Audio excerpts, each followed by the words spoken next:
You're listening to a production of SportsLink Digital Radio.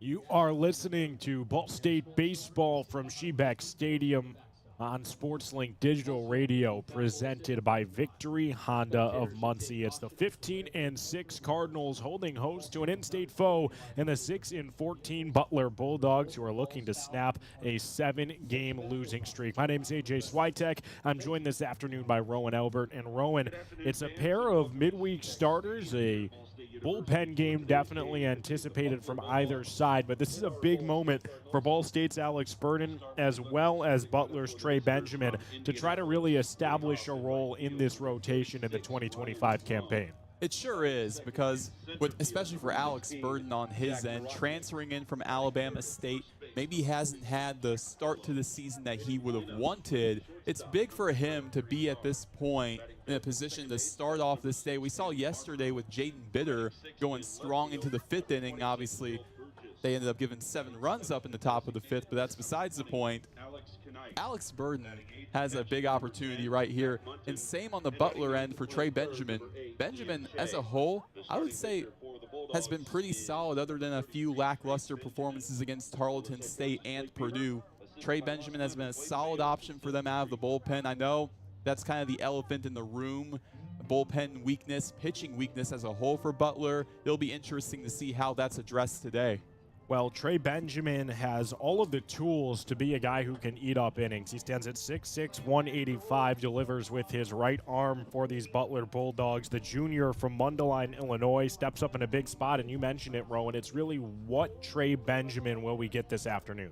Yeah, if this is the one we get against Belmont, where he pitches a whole inning, doesn't give up a hit, no earned runs, strikes out a batter, then yeah, Butler, they could give a guy like Trey Benjamin 3-4 innings, and that could eat up quite a bit of innings in a bullpen game, which is kind of what you want as a manager.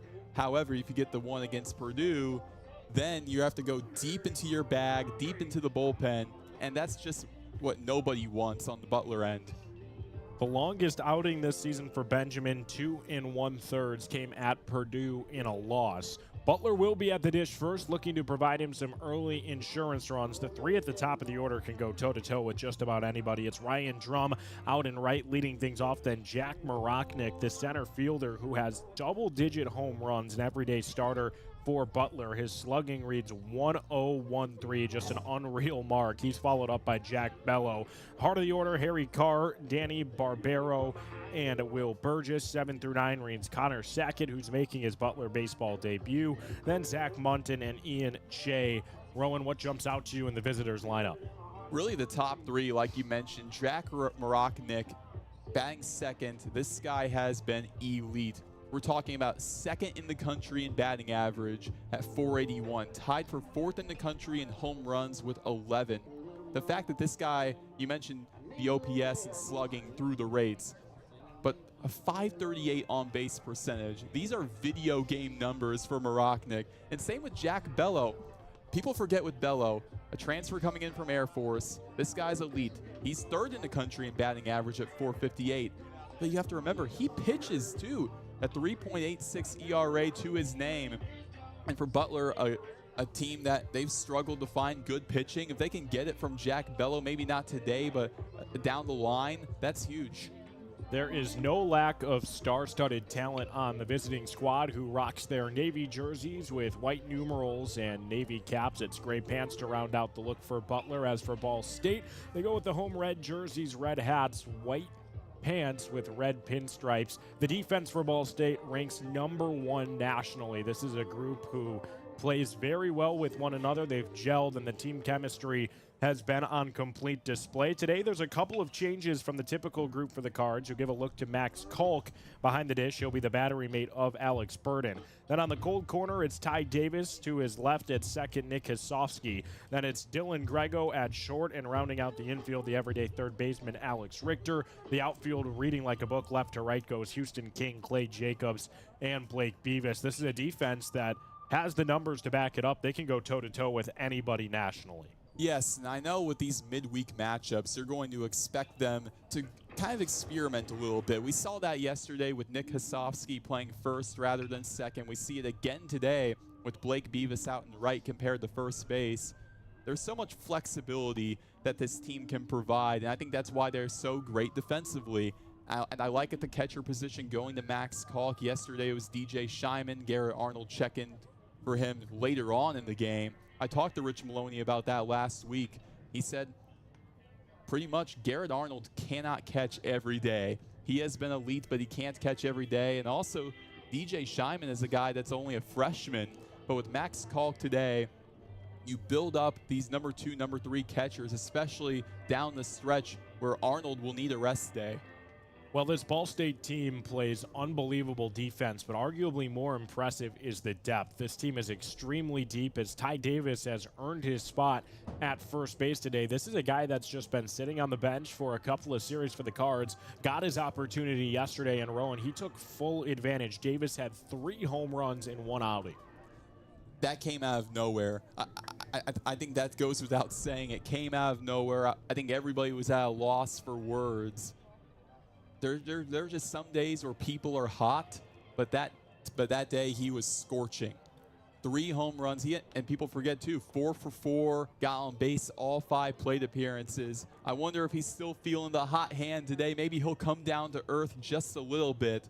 But Ty Davis, I don't know if the Cardinals, especially with how close it was towards the middle of the contest, in that 5th inning especially, I don't know if the Cardinals pull away with that win over Valparaiso without Ty Davis. Near impossible to back up a day where you had 3 home runs and reached on all 5 plate appearances. Ty Davis was nothing short of elite just 24 short hours ago. He pencils in at first base and will be hitting 6th today. Roen, I think the most dangerous part about this Ball State lineup is how potent it is from top to bottom. There's really no easy out in this Cardinal group. Yeah, 1 through 9. And again, going back to the flexibility thing, even guys that aren't in the lineup today, that aren't getting reps on an everyday basis, like Ty Davis. Ty Davis has not been an everyday player all season. He's been kind of having to fight for his reps. And the fact that you can have a guy who had a performance like he did yesterday with 3 home runs, that's kind of serving as a platoon type of guy, that's insane. Ball State has the flexibility to make a deep run as it stands. The plate meeting has adjourned. Today's officiating crew behind the dish, it's Derek Whitfield. He's helped down the line at first by Justin Penix, and rounding things out, the third base umpire, Jeremy Hosier. Ball State looking to move to 16-6 on the season, just minutes away from the first offering of the contest. Of course, here from Swiatek Stadium in Muncie, Indiana, Ball State will take the field first, and we'll get an early look at Alex Burden. Yesterday, Roen, against Valparaiso, this Ball State team faced some adversity, but when it comes down to this stretch, this is a really hard team to put away because they're always a threat to put multiple runs on the board in any given frame. The way I described it yesterday, I called them the Cardiac Cardinals, and I think that's a nickname that should be spread everywhere. So many comeback victories on the season, even going back to last Tuesday in the 2nd inning. Sure, it's early. They were down 7-1 to Purdue Fort Wayne. Rich Maloney's 1,000th career win on the line. Even then, you had it in the back of your mind, this Cardinals team has a fighting chance. And what do you know? They ended up winning that contest 13-10.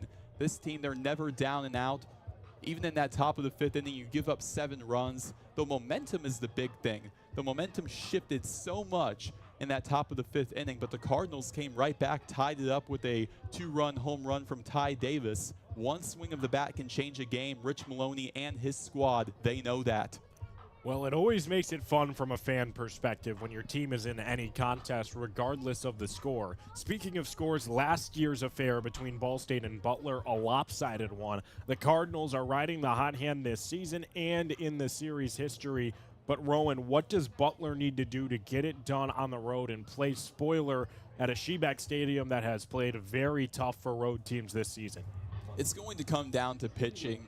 You know what you're going to get from your lineup. You know that they are going to be playing at an elite level, especially against a Cardinals bullpen that's been up and down this season. But I would say mainly on Butler's end is just consistency on the pitching front. And yes, I know easier said than done, But I think if you can get a good, solid 2-3 innings from Trey Benjamin and work off of some solid relief options from there, Butler, they definitely have a chance to make this a ball game against a pretty good Cardinals team. The midweek is the best time for the opponent to catch the Cardinals because Friday, Saturday, Sunday starters that read Keegan Johnson, Jacob Hartlub, and Connor Hutchinson is a trio that is really hard to beat in any series. But in a one-off spot like this, teams have been able to get the better of the Cardinals. Butler will look to join that party as BSU is fresh off of a win 24 short hours ago. But the Bulldogs have the potential to come on the road and pick up a big-time win. We will be back in just a short moment. My name is AJ Swiatek. I'm joined by Roen Elbert. We're going to step away for the national anthem and player introductions. When we're back, it'll be time for the first pitch from Shebeck Stadium here in Muncie, Indiana. The wind whipping out to left center field. It's always hitter-friendly from Muncie. Should be no different today, so get ready for a good one. We'll be back covering the action. This is Ball State Sports Link Digital Radio, presented by Victory Honda of Muncie. American Pest Pros is the official pest control partner of Ball State Athletics. We protect your home or business and guarantee year-round protection from insects and pests. Ask about our Ball State special, available to all Cardinal fans. Our pest control program is the safest and most effective in the industry. Even if you tried a different service and it didn't work, we'll fix your problem, guaranteed, or your money back. Visit AmericanPestPros.com. That's AmericanPestPros.com. And don't forget to ask about our Ball State special. Ball State fans, who needs batteries? Your locally owned Battery Masters have batteries for cars, boats, golf carts, cell phones, watches, key fobs, Papergo toys for kids, and more. Bring your rechargeable batteries back to life for drills, shavers, dustbusters, and more. All Ball State fans receive a free battery checkup. Just mention Charlie Cardinal. Battery Masters is conveniently located on the corner of Walnut and Centennial, next to Mini Trista. Check us out online at batterymasters.com. Go Cards! Whether you're getting ready for the big game or getting ready for the workday, you always want to start with confidence. Cintas has the essential products and services to help businesses provide a clean, safe environment for their employees and customers. With routine restocking of essential cleaning, hygiene, and safety supplies, on-site cleaning, professional uniform laundering, and testing and inspection of fire equipment and systems. Give everyone the confidence they need to start their day. Visit Cintas.com and get ready for the workday. The Hampton Inn of Muncie is the official partner of Ball State Athletics. Ask about our Ball State special, available to all Cardinal fans. The Hampton Inn is one of Muncie's finest hotels. Come enjoy our free breakfast, free Wi-Fi, and fresh Hampton beds waiting for you. Less than a mile away from Ball State campus. Don't forget to ask about our Ball State special. Search Hampton Inn of Muncie online at munciesuites.hamptonin.com. At munciesuites.hamptonin.com. The Ball State Cardinals take the field first as Butler looks to strike early from the dish in a contest that has been moved up an hour and a half due to potential inclement weather early this evening. I'm AJ Swiatek, joined by Roen Elbert. It should be a good one, a clash between Indiana foes who were on the same flight home from their opening series. I was a part of it. Plenty of banter. These teams are so familiar with one another, and a major reason for that is the ringleader for this Butler group in Blake Beemer. Yeah, Blake Beemer, former Cardinal, you know it. He was the recruiting coordinator for Ball State for a long time, but also a legendary Cardinal player that had 286 for his career. Blake Beemer, he knows these grounds, he knows these fields all too well. He knows Rich Maloney all too well. It should be an interesting one. The two are very close. It'll be a fun thing to keep up with all afternoon long. But first, let's stick with the matter at hand. It's Ryan Drum, Jack Marachnik, and Jack Bello due up in the top half of inning number one to face off with Alex Burden, who will likely be allowed to stay in there until the wheels fall off. It's a big opportunity for number 33 in Cardinal and white to make his name more of a familiar one and carve out a serious role in a pitching staff that's starting to formulate, as there's really only one or two spots up for grabs, and Burden's one of the guys vying for it. Yeah, and I think it's going to be very similar to what we saw with Jaden Bitter yesterday, where they just let Bitter go, and like you said, until the wheels fall off. Bitter went into the fifth inning until he gave up some runs, all in all, the pitching staff, we saw 3 different pitchers in that top of the 5th inning for the Cardinals. We saw Zach LeDuc, we saw Kwasny, and then we ended up seeing Jaden Bitter as well, giving up 7 earned runs combined in that top of the 5th. But again, like we talked about earlier, this Cardinals team is so resilient. The momentum for most teams would have shifted so much had they given up 7 runs in 1 inning, but the Cardinals somehow found a way to win. This Ball State program has always been built on pitching and the left side of the infield. The Arms look to get it done as Burden takes the mound. Drum is out of the visiting dugout and into the right-handed batter's box. First pitch ready to get underway as the clock reads 1:36 p.m. Eastern time from Muncie, Indiana. Burden settles. And its first pitch misses up and away, so the count 1-0 to kick off the contest here in a battle between Burden and Drum. Drum going into this contest, a .276 average to his name, one of the more solid hitters in this Butler lineup. His 1-0. Again, misses high, so make it 2 balls and no strikes to the leadoff bat of the outing. Drum has been good in the leadoff spot, perfect 3 for 3 when attempting to steal a base. He gets on over 33% of the time. The 2-0 kick. Waved that and missed. Good breaking ball from Burden, who works exclusively from the stretch. The count goes 2-1. And that was the issue in his last appearance. Burden was going with that slider early, and the opposing hitters were just figuring it out. Burden looks to settle in. It's 2-1. Weak contact. Popped into the infield. Calling off everybody. The first baseman, Ty Davis, who's able to drift and steal it from the sky. Made it look easier than it was. Halfway between first and the plate. That's how out number 1 is retired. And Alex Burden will quickly have one of his toughest contests of the season against Jack Marachnik. Yeah, but at the very least, you still have the comfort of knowing nobody's on base. So the worst that can happen would be a solo shot, but at the same time, that's very likely with Jack Marachnik, 11 home runs to his name. He started in all 20 games for the Bulldogs. With 1 away, the fresh count. Dirty's in favor of the bat. It's inside and at the belt. Call it 1-0 to Jack Marachnik, the .481 hitting center fielder, getting on base over 53% of the time and slugging over the 1,000 mark. He has been unreal in his redshirt junior campaign. He'll take the 1-0 low and off the zone with a breaking ball that wasn't too competitive and didn't fool number 16. These are the counts we're used to seeing Marachnik get himself into. Very hitter-friendly here in his first look. Yeah, you have to paint the zone against this guy. If you leave anything over the plate, it's gone. The 2-0. All over the plate. It's a fastball signaled for a strike, sitting in the upper 80s early for Burden. That one 88 on the gun to push the count to 2 balls and 1 strike. Base is still vacant, 1 away in the top of the first. Contest, of course, knotted at zeros. Burden from the stretch as it sizzled between the left side of his infield. It gets over the head of Dylan Grego, and it's a base knock for Jack Marachnik, who sent it on a line. By the time it got to the left fielder, Houston King, the damage was already done. Marachnik sending that one to opposite field.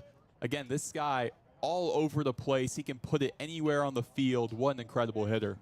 Penciled it exactly where he wanted, and now Burden faces a bit of early adversity. There's 1 down with Marachnik over at first, and Jack Bello, the right-handed bat, steps in. The first pitch to him is fisted out into shallow right field. Beavis is tracking and under it to retire out number 2. And that's huge for Burden to get that out over Jack Bello, one of the best hitters in the country. So now you have 2 away. You go to Harry Carr, I should say, a freshman shortstop. Carr has been very good in his freshman campaign, batting .324. Let's see what Burden can do here. Impressive stuff right out of high school for number 4. He's got 2 outs and a runner in front of him. Burden's first pitch to Carr, a called strike, so the count moves 0-1 to the shortstop, hitting .324 in his first season of collegiate baseball. Burden going with that fastball early, more so than his breaking stuff, which is kind of the inverse of what we saw before. Much smarter strategy to work through the order. That was a perfectly placed fastball to push the count 0-2. It scrapes the outer edge. Tough pitch to get to for a left-handed bat. As the count's now 0-2 and all the cards are in the dealer, as the hand of Alex Burden will be shown here in an 0-2 look with 2 down. He misses off the plate. Call it an outside fastball. He's gone to that pitch 3 times in a row. That one dialed up the hardest we've seen today. Call it 91 1/10 on the radar gun. Yeah, we've seen that fastball at 86 and now 91. It's really been up and down. Burden's 1-2 is waved at and missed for strike 3. First punch out of the day for Burden, who leaves the top of the first scoreless. Big inning for the Cards, who will bring up their bats. It's Richter, King, and Grego due up in the bottom half of the first, of a game tied at 0 when we're back. You're listening to Ball State Baseball on SportsLink Digital Radio, presented by Victory Honda of Muncie. American Pest Pros is the official pest control partner of Ball State Athletics. We protect your home or business and guarantee year-round protection from insects and pests. Ask about our Ball State special, available to all Cardinal fans. Our pest control program is the safest and most effective in the industry. Even if you tried a different service and it didn't work, we'll fix your problem, guaranteed, or your money back. Visit AmericanPestPros.com. That's AmericanPestPros.com. And don't forget to ask about our Ball State special. Ball State fans, who needs batteries? Your locally owned Battery Masters have batteries for cars, boats, golf carts, cell phones, watches, key fobs, pay-per-go toys for kids, and more. Bring your rechargeable batteries back to life for drills, shavers, dustbusters, and more. All Ball State fans receive a free battery checkup. Just mention Charlie Cardinal. Battery Masters is conveniently located on the corner of Walnut and Centennial, next to Mini Trista. Check us out online at batterymasters.com. Go Cards! The visiting half of the first inning came and went as Alex Burden was mighty efficient and forces Butler to the field in a game tied at 0 here headed into the bottom half of the first. It's Trey Benjamin, the 6'6 starter, towing the rubber for the Bulldogs. Yeah, Benjamin on the season, a 15.1 ERA. You may look at that, you may not be flattered by that number, but at the same time, it's really only been 2 bad outings out of 5 that have kind of defined him with that ERA. One against Purdue where he gave up 5 earned runs and 2 in the 3rd inning. And then against Tarleton State, didn't get a single batter out, ended up giving up 3 earned runs. But this guy, Trey Benjamin, he's got the tools. 6'6 righty, he's got the physical abilities, and I'm very curious to see what he can do against the top of this Cardinal order. Well, it's not your typical earned run average north of 15 either. He's only issued 3 base on balls this season. All came in his opening appearance against Tarleton State. So since February 14th, the kid has yet to give up a free pass. So look to keep it that way against the guy who gets more free passes than anybody, Alex Richter. The first pitch to him is waved at backwards, ends up skipping off with a home plate judge for a long strike in foul territory. Richter has been unreal at reaching first base this season. The .221 batting average far from tells the full story. He has 14 base on balls and 13 hit by pitches. Call it a .438 on base percentage as 0-1 turns 1-1 with a mover low of the zone. Richter, yeah, like you mentioned, the .438 on base, comes from Marietta College, his first Division I season. He's excelling. And that one hits him as well. What else from Alex Richter? Number 3 is a magnet for the baseball. No shock whatsoever to see him hit by a 14th pitch. It's his 28th free pass to first. The kid is elite at earning those 90 feet down the line, and he just wore a fastball on his outside elbow. Richter on the season, like you mentioned, 14 hit by pitches. He's on pace to at least tie the NCAA record, which is 37 hit by pitches. Richter set the record at Marietta College for the most hit by pitches in a season just a year ago.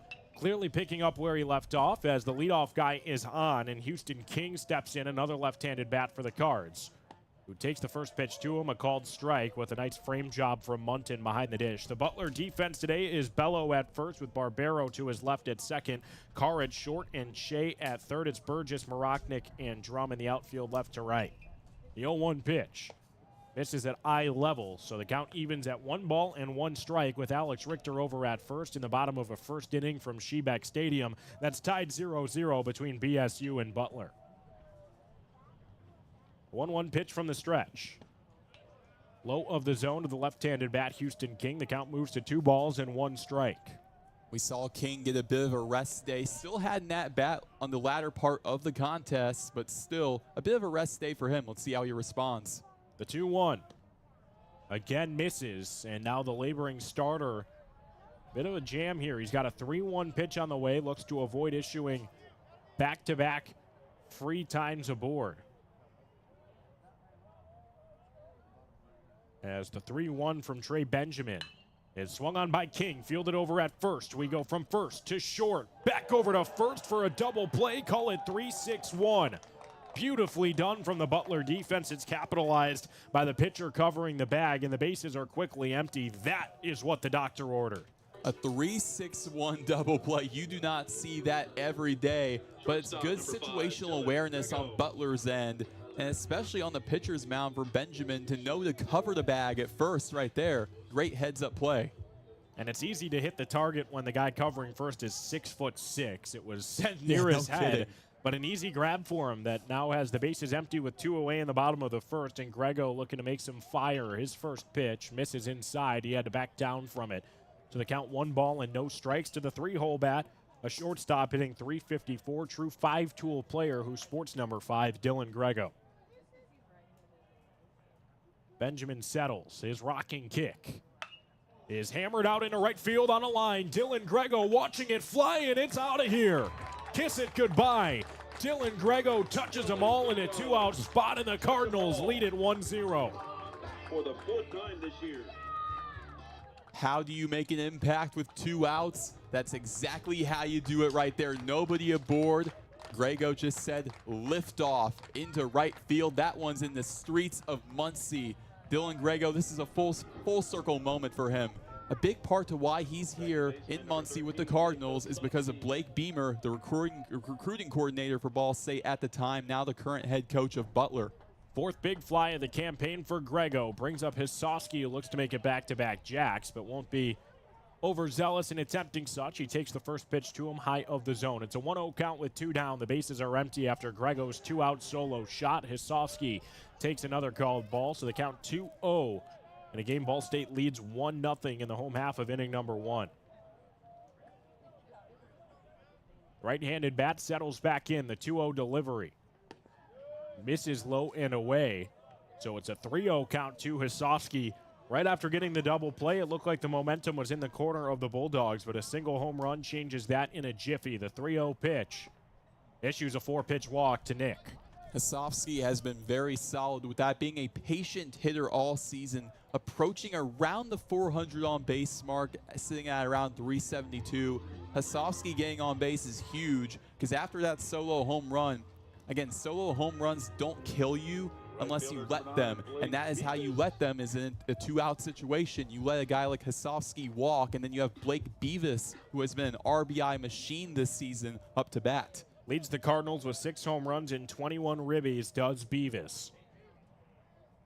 Looks to capitalize and swings at the first one to him. It's weak contact into center. That is caught. Great grab out there from Marachnik, who had to get on his high horse and had a beat on it all the way through. It's a good grab to put a close to the bottom half of the first, but not before a bit of damage is done. The solo home run with 2 gone from Dylan Grego opens up the scoring. Call it Ball State 1, Butler 0. Through the first inning, it'll be Barbero, Burgess, and Sackett 2 up for the Bulldogs to face off with Alex Burden next. You're listening to Ball State Baseball on SportsLink Digital Radio, presented by Victory Honda of Muncie.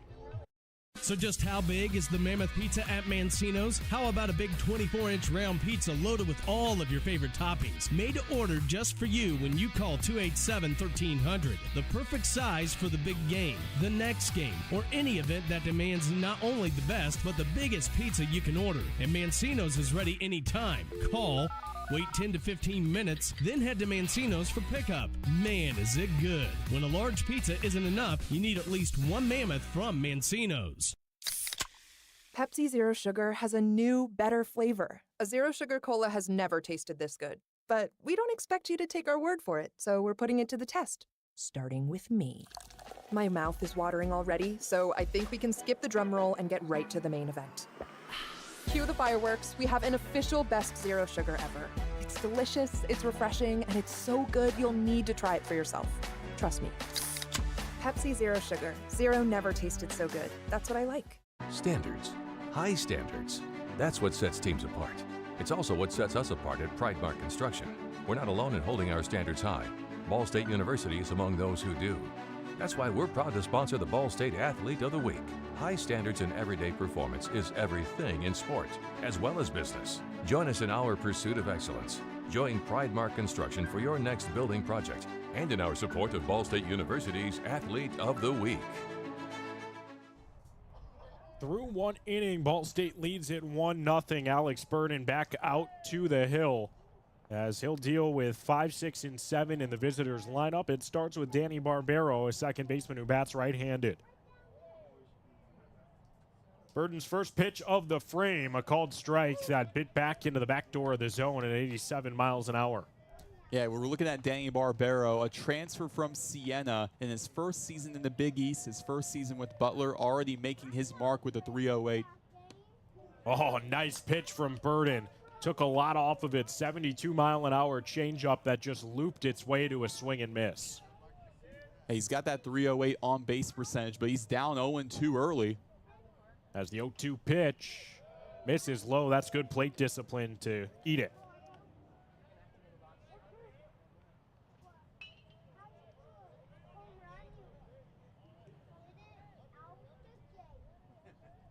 One, two, the count.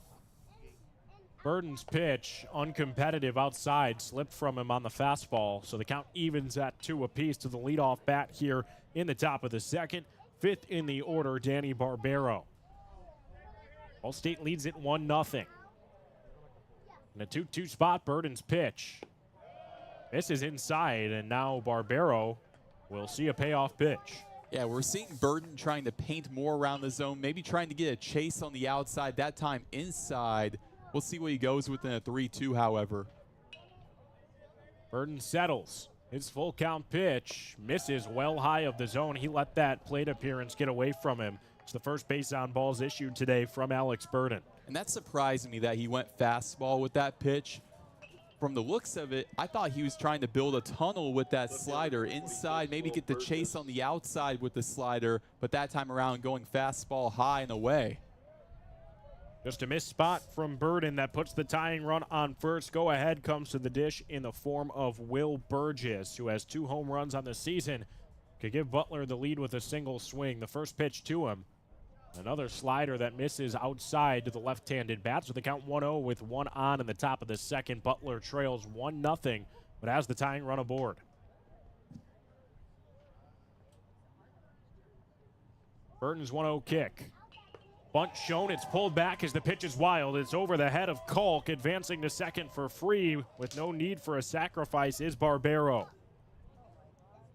Yeah, Max Kalk, he did pretty much all he could do right there. That pitch was well high and in. The fact that he was even able to get a glove to that is pretty impressive on his end. And now a runner on second, a guy in scoring position with nobody out. Burden already in a bit of a jam to open this second inning. See how he can handle it. Missed his spot on 5 straight. His 2-0 pitch misses again, and now it's 3 balls and no strikes. Dangerous territory for the Cardinals starter here from Shebeck. Burden this season, in 10 innings pitched, he's walked 5 batters. Looks to avoid issuing a second straight to start the inning, and he gets a generous strike call on the outer edge that will help that cause, at least for the moment being. The count goes 3 balls and 1 strike with Danny Barbero on second and Will Burgess at the plate. In a game, Ball State leads 1-0 in the top of the second. They look to keep it that way. Burden's 3-1 pitch.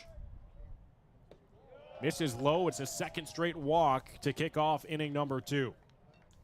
And now you get to a point where you go to Connor Sackett, the DH, who is making his Butler debut right here in the designated hitter spot. We don't know what we're going to get from this guy.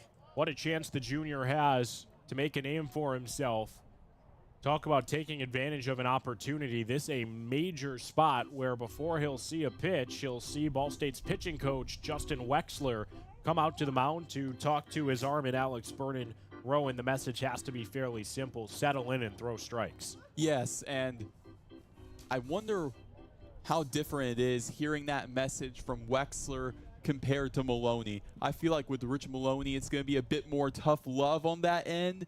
I like to call it, maybe it's not the right word, I like to call it a little bit of good cop, bad cop on that end. But at the same time, Wexler and the Cardinals They're letting them go. Still a little bit of activity in the Ball State bullpen, which that's expected for a bullpen day anyway, but still, Burden, maybe those words of advice will be critical here. Well, anything Justin Wexler said has to be taken quite seriously. He has the resume to show for it. Spent a lot of time in pro ball, actually made the 40-man roster in the MLB for a little bit. He's a guy who has earned his stripes and looks to settle down Alex Burden, who walked Barbero and Burgess to start the inning. They're on second and first, respectively, with Connor Sackett getting his first plate appearance of the season. The first pitch to him, a beautiful called strike as Burden located that slider exactly where he wanted it. Yeah, right on the inside edge where Sackett really can't reach to get that on the inside part of the plate at the knees. Great location.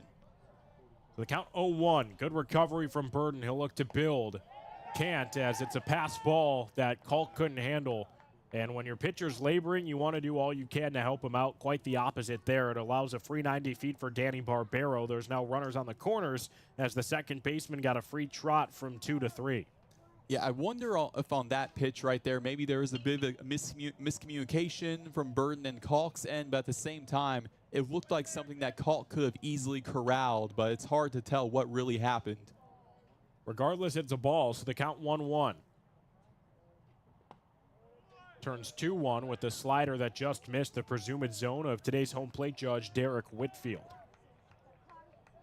He's been going with that slider in quite often, especially in this at-bat. Well, Burden found a lot of success in the first inning with the fastball, as shied away from it. But revisits it here. It's given a drive out into right center field, continuing to carry at the track. What a diving play! Oh, wow. Jacobs saves the day. A run still comes in to score in a sacrificial spot, but that's not a play many center fielders make. The entire Ball State infield raises their cap out to center. Well aware that Clay Jacobs just saved Butler from taking the lead. The contest tied at 1 after an unreal effort out in center. And most days you don't see Clay Jacobs playing center field. He's typically in left or right, filling in for Gavin Bayless today. The fact that he was able to make that catch on the run, sliding on the warning track, an absolute beauty. I'm tipping my imaginary cap to him right now. Tipping the headset. It is a web gem in center for out number 1. Burgess still over at first. There's one down. As the first pitch to Zach Munton misses low and away. The left-handed bat didn't have to think about it. So the count 1 ball and no strikes with 1 out, and a contest deadlocked at 1 here in the visiting half of inning number 2. Burden's delivery. Swung on right over to short. We go from Grego, who taps the bag himself up platform to Ty Davis for a 6-3 double play that ends the top of 2. The Ball State defense does Alex Burden plenty of favors. They have his back and keep the game tied. It's Butler 1, Ball State 1 as we head to the bottom of the second, where Ty Davis, Ben Giovanetti, and Max Kalk are due up next for the Cardinals. This is Ball State Baseball on SportsLink Digital Radio, presented by Victory Honda of Muncie. Whether you're getting ready for the big game or getting ready for the workday, you always want to start with confidence. Cintas has the essential products and services to help businesses provide a clean, safe environment for their employees and customers. With routine restocking of essential cleaning, hygiene, and safety supplies, on-site cleaning, professional uniform laundering, and testing and inspection of fire equipment and systems. Give everyone the confidence they need to start their day. Visit Cintas.com and get ready for the workday. The Hampton Inn of Muncie is the official partner of Ball State Athletics. Ask about our Ball State special, available to all Cardinal fans. The Hampton Inn is one of Muncie's finest hotels. Come enjoy our free breakfast, free Wi-Fi, and fresh Hampton beds waiting for you. Less than a mile away from Ball State campus. Don't forget to ask about our Ball State special. Search Hampton Inn of Muncie online at munciesweets.hamptoninn.com. At munciesweets.hamptoninn.com. Connor Sackett's sac fly in his first Butler plate appearance tied the game at 1, but it's a matter of saving the damage that could have come in from Clay Jacobs and company, as the diving effort for the sac fly did score a run, but it held Will Burgess at first.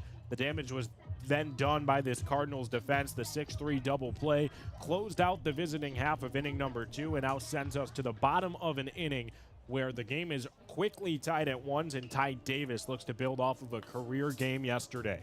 Yeah, again, 1 through 9, this Cardinals lineup is stacked. You're not catching a break here. Ty Davis, 3 home runs yesterday, had the hat trick, 5 RBIs all in all, went 4 for 4. Let's see what the left-handed batter can do here.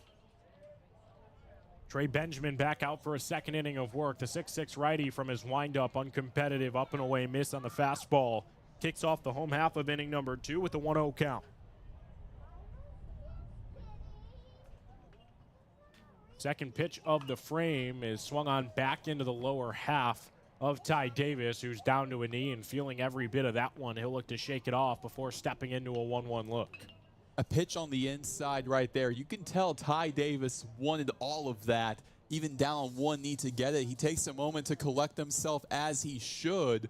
But right now, in a 1-1 count, it should be interesting to see Davis's approach against a guy like Trey Benjamin, which, as we said earlier in the pregame, it's huge for Butler for him to be even in this third inning. 1-1 the count, bottom of inning number 2.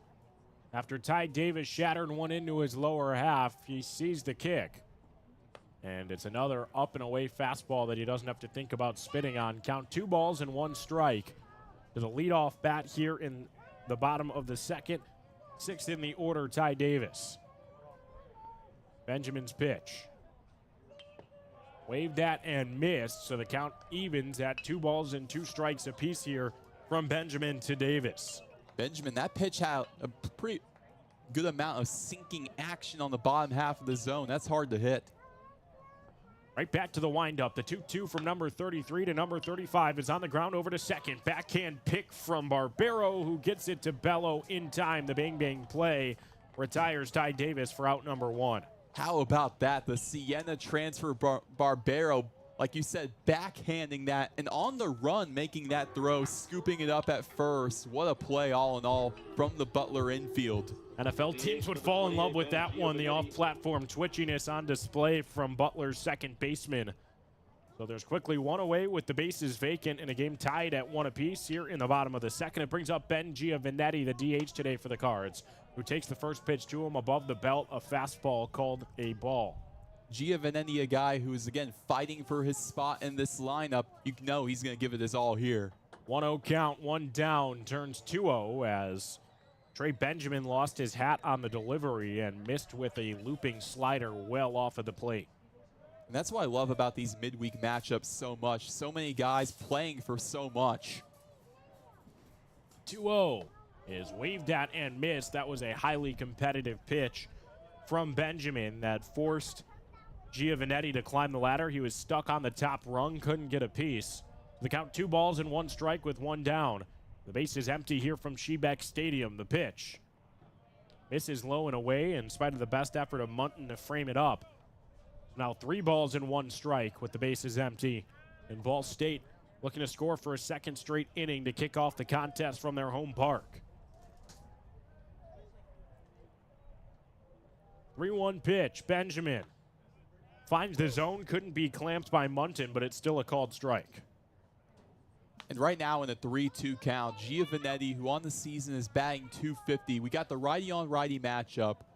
I would say right now, you got to expect anything from Benjamin. I think he will go back to that fastball. See if you're right. The payoff pitch with 1 down. Changeup. Battled over to the left side. Shortstop Carr has a glove to it and gets it to his first baseman Bello for a 6-3 put away of out number 2 off of the bat of Ben Giovannetti. And so far for Butler, the infield has been doing their job in this second inning. Whether it be Carr at shortstop or on the other end with Barbero at second base, the infield having a pretty solid day so far for the Bulldogs, and it's paying dividends. Well, outside of 1 pitch, Trey Benjamin has looked really good. He allowed the solo shot with 2 down to Dylan Grego.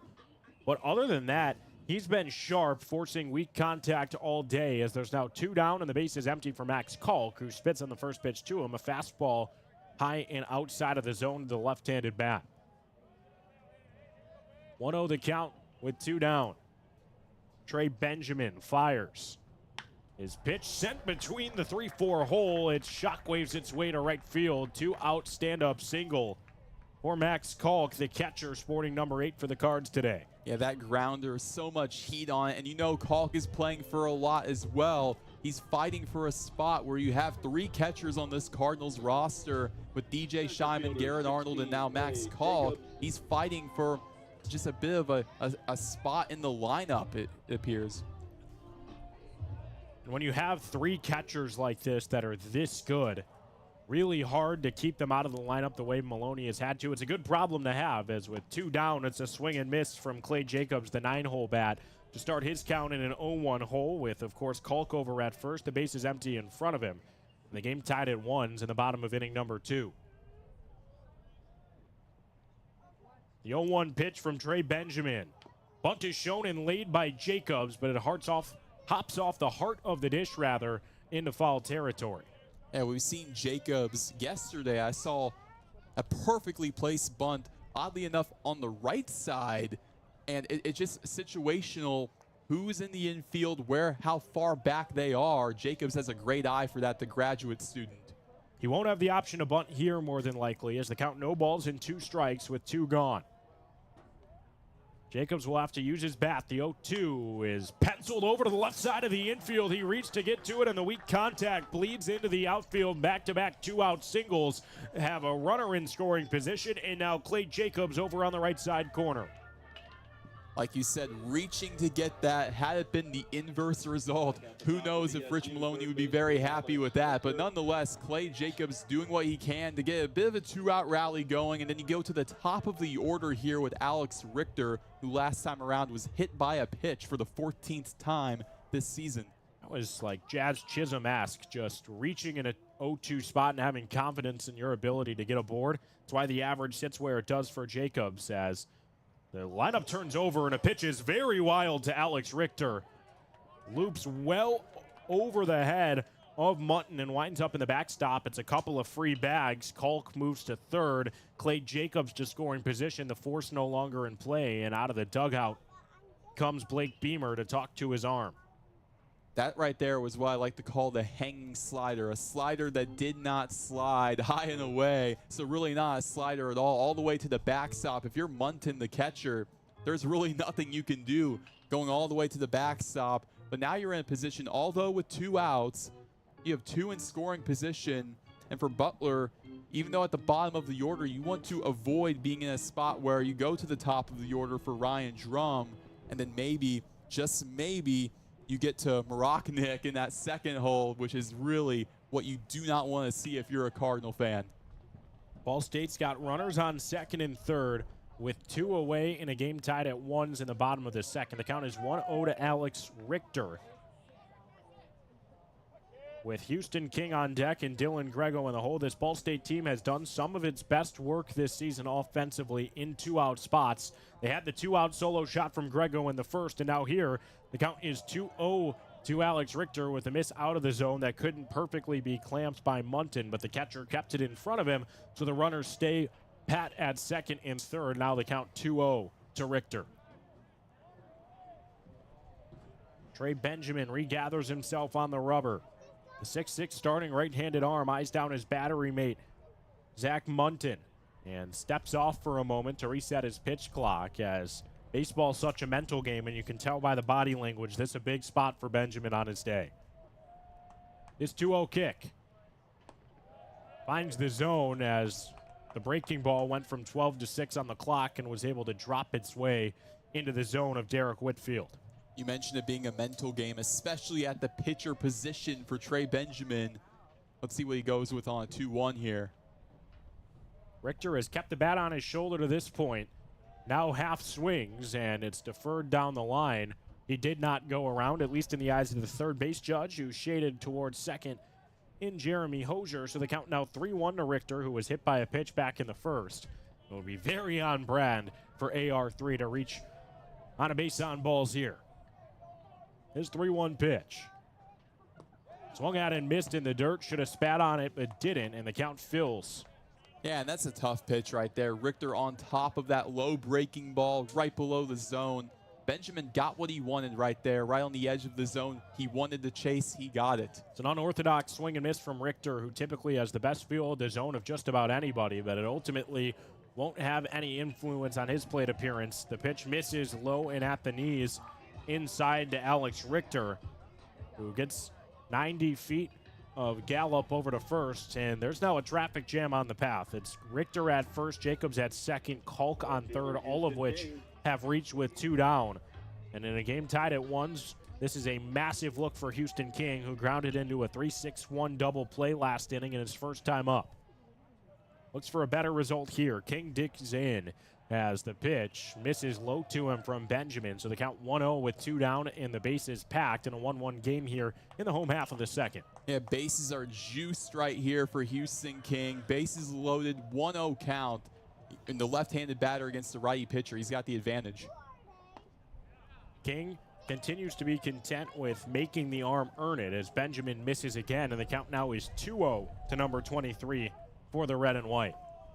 King, the former Kentucky Wildcat. Right now he's ahead in this 2-0 count. He's got the advantage yet again. 2-0 turns 3-0 with a spiked fastball that barely reached the plate. This now dangerous territory for Trey Benjamin. He needs to find the zone, cannot afford to walk in a run here, especially in a go-ahead spot where the game's tied at 1. 3-0 count, 2 down, runners everywhere. Benjamin finds the zone, and the count moves 3-1 on an 87-mile-an-hour fastball. And you know, if you're Trey Benjamin in a 3-0 count, you have a bit of breathing room right there with the strike zone. You know King won't be too aggressive there. As now the 3-1 pitch drops in. That is a bold spot. Takes a lot of guts to go to a 73-mile-an-hour breaking ball, but he backdoors the zone. And I was a pitch away from getting himself out of a serious jam here, Roen. This is the biggest pitch of the day to this point. Hey, that was a desperation pitch. I'll give him that.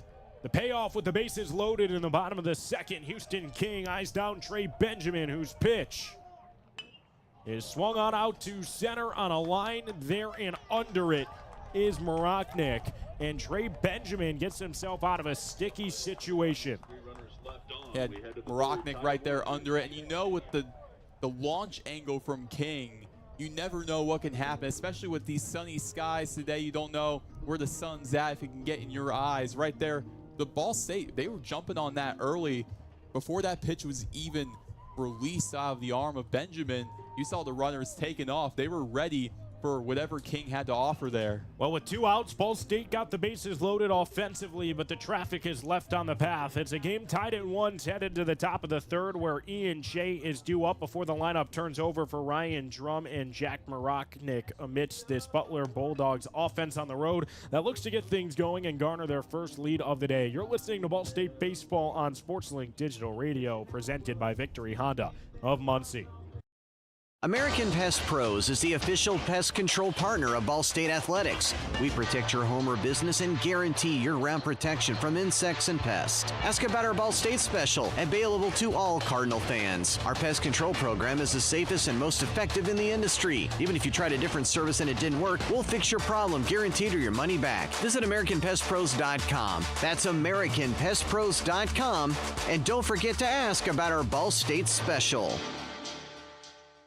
Ball State fans, who needs batteries? Your locally owned Battery Masters have batteries for cars, boats, golf carts, cell phones, watches, key fobs, pay-per-go toys for kids, and more. Bring your rechargeable batteries back to life for drills, shavers, dustbusters, and more. All Ball State fans receive a free battery checkup. Just mention Charlie Cardinal. Battery Masters is conveniently located on the corner of Walnut and Centennial, next to Mini Trista. Check us out online at batterymasters.com. Go Cards! Through 2 innings, the score is 1-1 between Ball State and Butler. The Cardinals have stranded 4 offensively. Butler struck in the top of the second to tie the game, and now we'll look for their first lead as Ian Shea, the 9-hole bat leading off the top of the third, who plays third base, steps in for his first face-off with Alex Burden. First pitch from him is high of the zone, initially showing bunt was Shea, but he pulled it back. His count starts 1-0. Look at that window out to left center, just absolutely whipping out there. Definitely a hitter-friendly spot. Burden can't have that in the back of his head as he sails a fastball, and the count goes 2-0.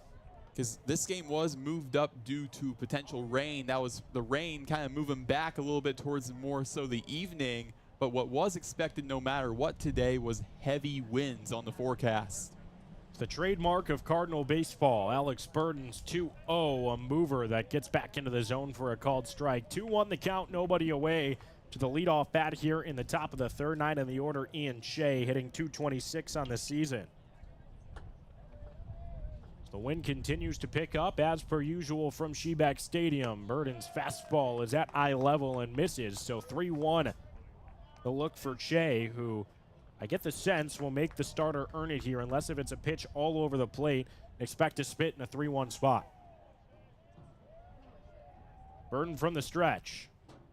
Does get the swing and miss on a breaking ball, as Ian Shea was up there with an aggressive approach but couldn't make any contact, and the count fills up. Fastball is how you get through the order, but that slider that he went with right there, that is how you retire batters. Let's see what he does on the 3-2. 3-2 pitch, right back to the slider. It's weak contact into left center field. Losing it in the sun, however, out there, but eventually making the grab is Houston King. He had his arms up as if he didn't know where the baseball was, but got there just in time, and that's a big play to help out your arm. Yeah, and I see a lot of guys complaining about players losing balls in the sun, and I have to tell you, just from firsthand experience, it is a lot harder than it looks, especially on a very bright day like today. Houston King at the very last second. Well, especially at a ballpark like Swiatek Stadium, where the outfield faces directly into the sun. As the first pitch from Burden to the leadoff man in the order, second of the inning, Ryan Drum misses low. He popped out to first to kick off the contest. But Swiatek Stadium geographically is designed in a very interesting way, as the wind will always go to the outfield for the most part, and the sun will always glare directly onto the turf. With the 1-0 one-gone pitch, finding the zone for a called strike at 71 miles an hour. Alex Burden not offering any crazy fast stuff, but the finesse pitcher has worked his way through the lineup one time. Now we'll look to make it a second. That wind's so heavy, the flag pull out in left center is rattling. As with matchsticks on the board, it's a foul into the protective netting. That moves the count to 1-2 with one away and the bases empty in a 1-1 game in the top of the third. You're exactly right. You can see the flag out in left center field shifting as the wind is very strong from Muncie. Burden settles his pitch from the stretch. Nearly forces a swing and miss. A changeup at 66 miles an hour. Couldn't force a swing. And 66 on the outside part of the plate. Burden, we've seen that in prior outings where he's been touching in that range. That's the first time we've really seen it today. His 2-2 pitch is fisted into right, weak contact. Caught off of the pool cue and reeled in by Blake Beavis for out number 2. And what we saw there, he goes with the fastball. Really good location for Drum to take advantage of it, but at the same time, just a tad bit late, which resulted in the weak contact into right field into the glove of Blake Beavis. So a quick 2 outs for Alex Burden. Looks to avoid letting anyone reach here, potentially retiring the side, but he has the toughest task in the order in Maroknik. Swinging at the first pitch to him. What an effort from Grego to get to it. But he has no chance to make the throw over to first as he lost his glove in the process. It's another single to the left side for Maroknik, who starts his day 2 for 2. And what else would you expect from the kid who has the second best batting average in the country? And it goes to show how great Dylan Grego is at the shortstop position, that he was on all fours. Most shortstops wouldn't be able to get a glove to that. The fact that he was able to get on all fours, get on top of that ball, in the process losing his glove. And now we see Rich Maloney out there and a trainer with Dylan Grego out in that shortstop area. I wonder what's happening here. Looks like they're looking at the hand, his right hand. I'm honestly surprised with how hard that ball was laced. It didn't burn a hole through the glove of Dylan Grego. Just scorched it over to short. Really good effort to even stop, but Grego was down on the turf for a couple of extra seconds after losing his glove. And that's the last thing you want to see or hear as a Ball State fan. The shortstop has been the catalyst of this team offensively and defensively, and after a chat with the training staff, he'll stay out there, which is definitely a sigh of relief. Yeah, and especially going into a weekend series against Xavier, that is huge for the Cardinals, a 3-game series on the road. It's the first Ball State road games in quite a while. This is game 9 of a 9-game homestand here at Swiatek Stadium. And how about it? Ball State has been red hot from Swiatek Stadium in that process. They've won each of their out-of-conference games, have gone 5-1 in MACtion, entering today 7-1 at home in this homestand, 7-2 on the season from Swiatek. They look to capitalize on a big win to carry the momentum into the weekend. But now with Maroknik at first, the fresh count dirties to Jack Bello in favor of the bat. It's a miss away to move the count 1-0. And going back to Maroknik, who singled on that last play, every bit of contact he's made has gone to opposite field. Do-it-all player is Maroknik. He's over at first. 1 for 2 when trying to steal this season. He'll stay pat there as the off-speed pitch forces a swing and miss. Out in front of it was Jack Bello, whose count is now 1 ball and 1 strike with 2 outs and a runner on first in the top of the 3rd inning. And a tied affair at ones from Muncie, Indiana. Burton's 1-1 pitch. Misses low and inside, so the count now 2 balls and 1 strike with 2 away for Jack Bello. Burton, he's giving Bello a lot of his breaking stuff. We really haven't seen the heater quite yet on him. A couple pitches ago, he gave him a slider right where Bello would have wanted. He was just late. The 2-1. Swung at and missed half-heartedly. They'll say it was actually tipped back into the glove of Kalk, but it counts just the same. Deuces go wild. Call it a 2-ball, 2-strike count with 2 gone and 1 on in the top of the 3rd inning. That's seeing Ball State and Butler tied at ones early. The kick. Waved at and missed. Down to a knee is Jack Bello, and Alex Burton is fired up on his walk back to the dugout. This is just what Rich Maloney and the Cardinals wanted. They wanted Burton to go deep into this bullpen game. And for a bullpen matchup, for him to go through 3 innings, chances are we'll be out there for a 4th. It's quite impressive, and Burton is trying his best, is what it seems like, coming from Alabama State as a transfer. He's trying his best to make his mark on this Cardinal team early, and he's doing just so far today. How about it? Alex Burton eating innings. He's only allowed 2 hits through 3 frames. Both came to Jack Maroknik, one of the best players in the country. Outside of that, the kid's been nearly perfect. The game's tied at 1. Trey Benjamin comes back out for a 3rd inning of work where he'll see Dylan Grego to lead off the inning, who had the solo big fly back in the 1st. Then Nick Kosofsky and Blake Beavis. All of this and more next. You're listening to Ball State Baseball, brought to you by SportsLink Digital Radio, presented by Victory Honda of Muncie. Whether you're getting ready for the big game or getting ready for the workday, you always want to start with confidence. Cintas has the essential products and services to help businesses provide a clean, safe environment for their employees and customers. With routine restocking of essential cleaning, hygiene, and safety supplies, on-site cleaning, professional uniform laundering, and testing and inspection of fire equipment and systems. Give everyone the confidence they need to start their day. Visit Cintas.com and get ready for the workday. The Hampton Inn of Muncie is the official partner of Ball State Athletics. Ask about our Ball State special, available to all Cardinal fans. The Hampton Inn is one of Muncie's finest hotels. Come enjoy our free breakfast, free Wi-Fi, and fresh Hampton beds waiting for you. Less than a mile away from Ball State campus. Don't forget to ask about our Ball State special. Search Hampton Inn of Muncie online at munciesuites.hamptonin.com. At munciesuites.hamptonin.com. Dylan Grego to lead off the home half of the 3rd. This one tied at 1s through 2.5. I'm AJ Swiatek, joined by Roen Elbert, in a game that we expected to see a lot of offensive prowess. It's been a bit of a pitching and defensive duel through the early goings of this affair. We always say that early, but again, we're so young into this contest. As Grego fouls off the first one, but you're right, there is still plenty of ball to be played for Muncie. Yeah, let's not forget yesterday against Valparaiso in the 5th inning, a combined 11 runs scored from both teams. Right now it's 1-1 in the game with an 0-1 kick to Grego, sent into center field. He's now 2 for 2 on the day with a single that one hops its way into the glove of Maroknik. The damage already done, however. Dylan Grego stays hot as he accounts for the only Ball State run to this point with a 2-out home run back in the 1st and picks up right where he left off, now halfway to the cycle. There are just some guys who, no matter who you put out on the mound, They will always have the advantage, and Dylan Grego is one of those guys, an elite class of shortstops. It's a true five-tool player.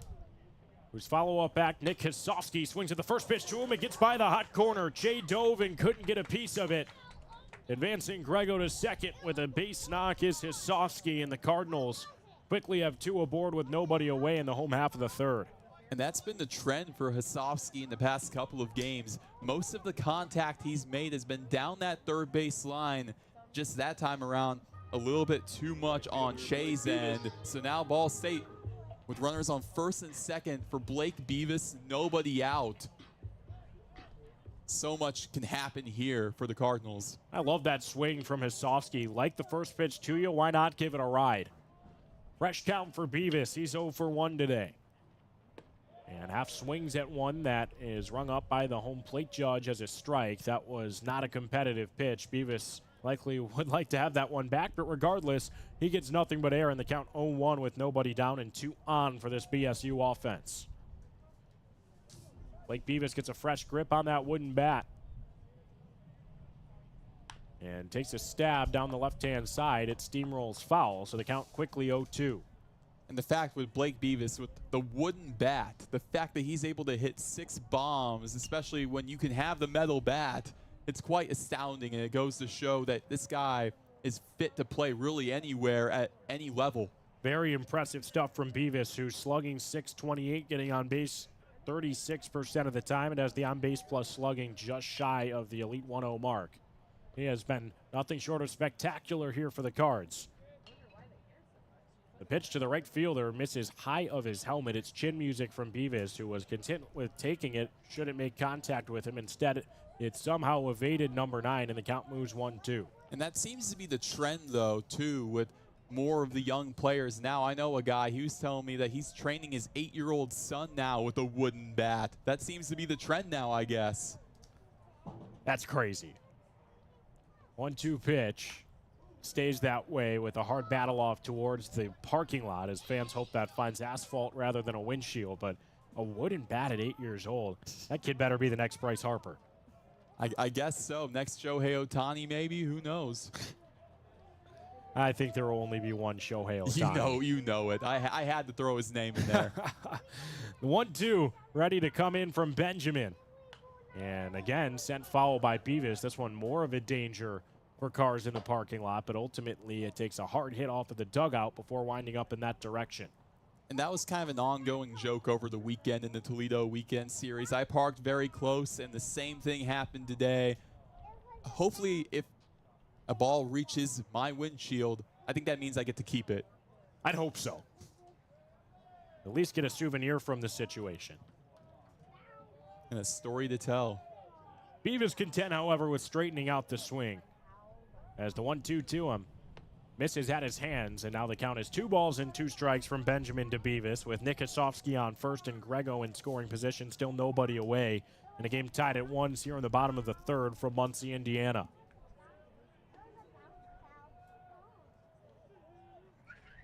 Long breath from Benjamin, who kicks with 3 on the pitch clock and misses low. The count now full.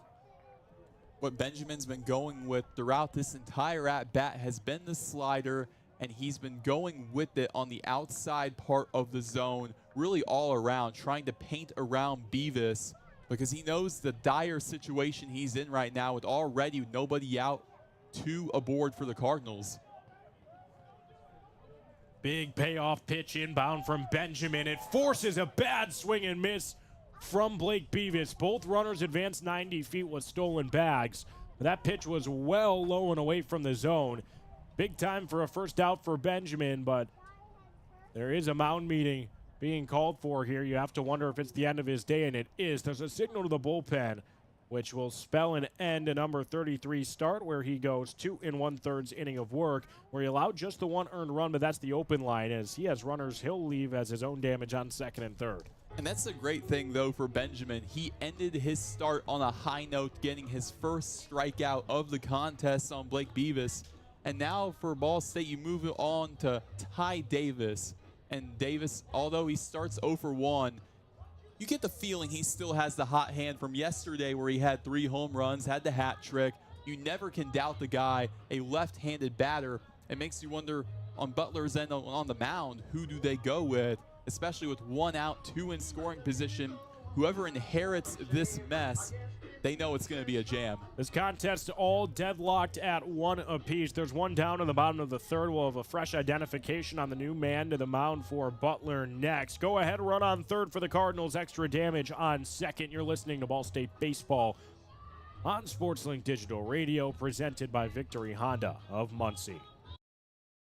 American Pest Pros is the official pest control partner of Ball State Athletics. We protect your home or business and guarantee year-round protection from insects and pests. Ask about our Ball State special, available to all Cardinal fans. Our pest control program is the safest and most effective in the industry. Even if you tried a different service and it didn't work, we'll fix your problem, guaranteed, or your money back. Visit AmericanPestPros.com. That's AmericanPestPros.com.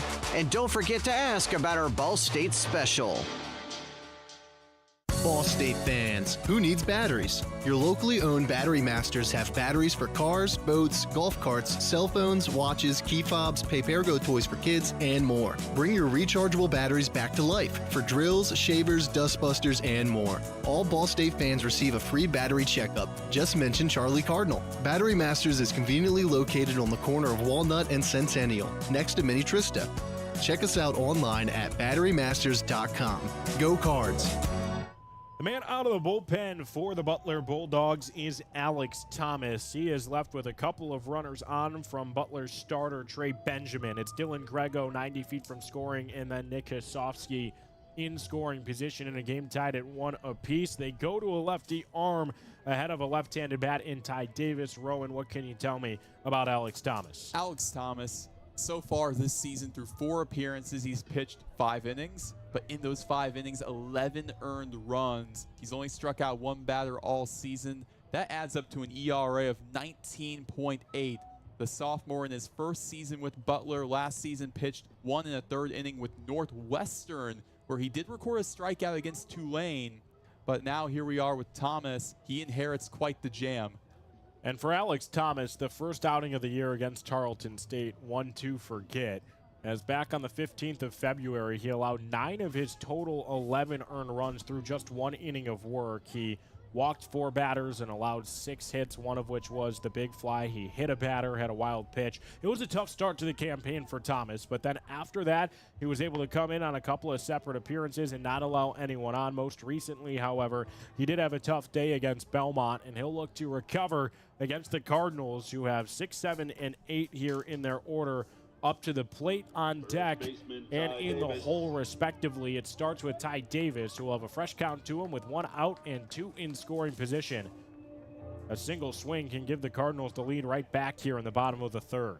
You mentioned 6, 7, and 8 up for the Cardinals. For live teams, that's like their 1, 2, and 3, honestly.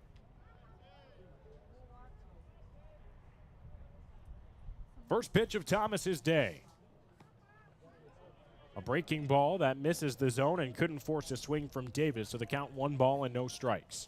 I like that he's going with the chase early. He's going slider early, trying to get the chase on Davis, not kind of painting around the zone, not leaving anything up for grabs. See where he goes with his second offering. With 1 away, the 1-0 pitch from the stretch. Again, a breaking ball low, and now has the count 2-0. Ty Davis last inning, grounded out to second base. Call it an 0-for-1 day, following up his 3-homer day just 24 hours ago from Shebeck Stadium. Yeah, how do you come down from that? I guess we'll have the answer right here. The 2-0 from Thomas to Davis. Another miss, so it's 3 consecutive balls issued out of the bullpen. Thomas needs to find the zone here. That goes without saying. Yeah, and I know it's tough against a guy like Ty Davis who has the hot hand. I'm sure he knows it. I'm sure he knows what he's going up against, but still, you have to have some competitive pitches in there. 3-0. Just gets the lower echelon of the plate. The count now 3 balls and 1 strike with 1 gone to Ty Davis. Ball State 1, Butler 1 here in the bottom of the 3rd. It's Grego on third base, Nick Hasofsky on second. Davis looking to get him moving. 3-1 kick. Turns 3-2 with a long foul ball that just couldn't be straightened out down the third base side.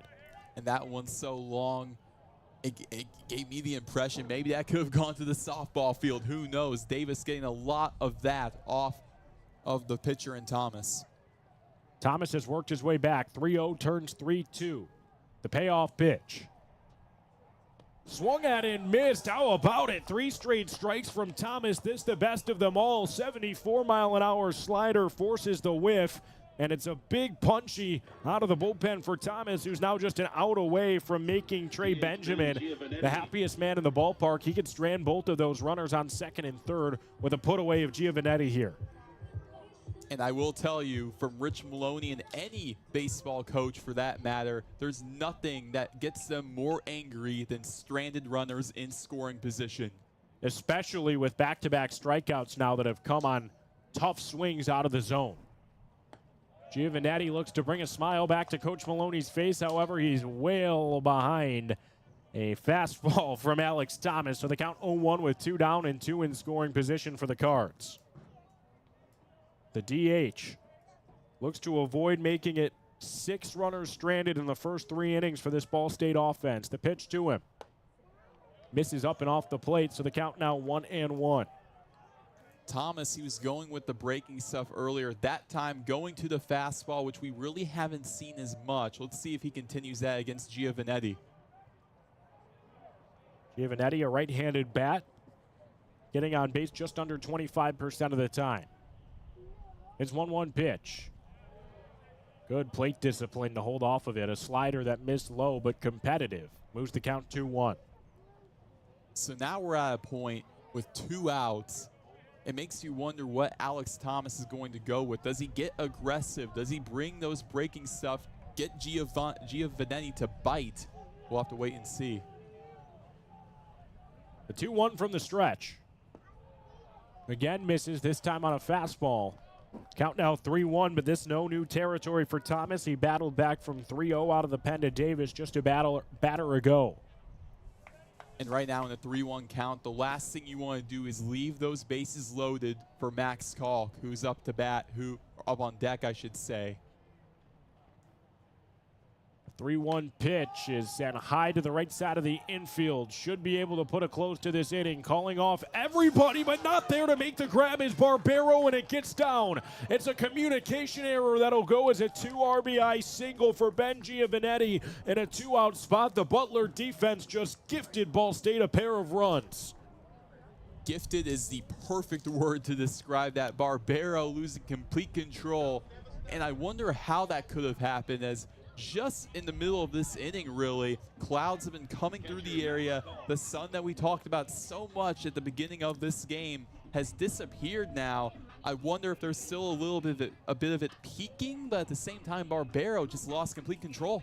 That's a very tough miss from Barbero. It went right to his native position, but he just ran away from it. Ball State now leads it 3-1 as Max Kalk comes up and takes the first pitch to him for a called strike. What a turn of events. It goes from likely leaving 2 stranded and the game tied at 1 to now Ball State comfortably leading 3-1 here in the bottom of the 3rd. And you got to feel for Alex Thomas. It looked like you had the 1-2-3 right there.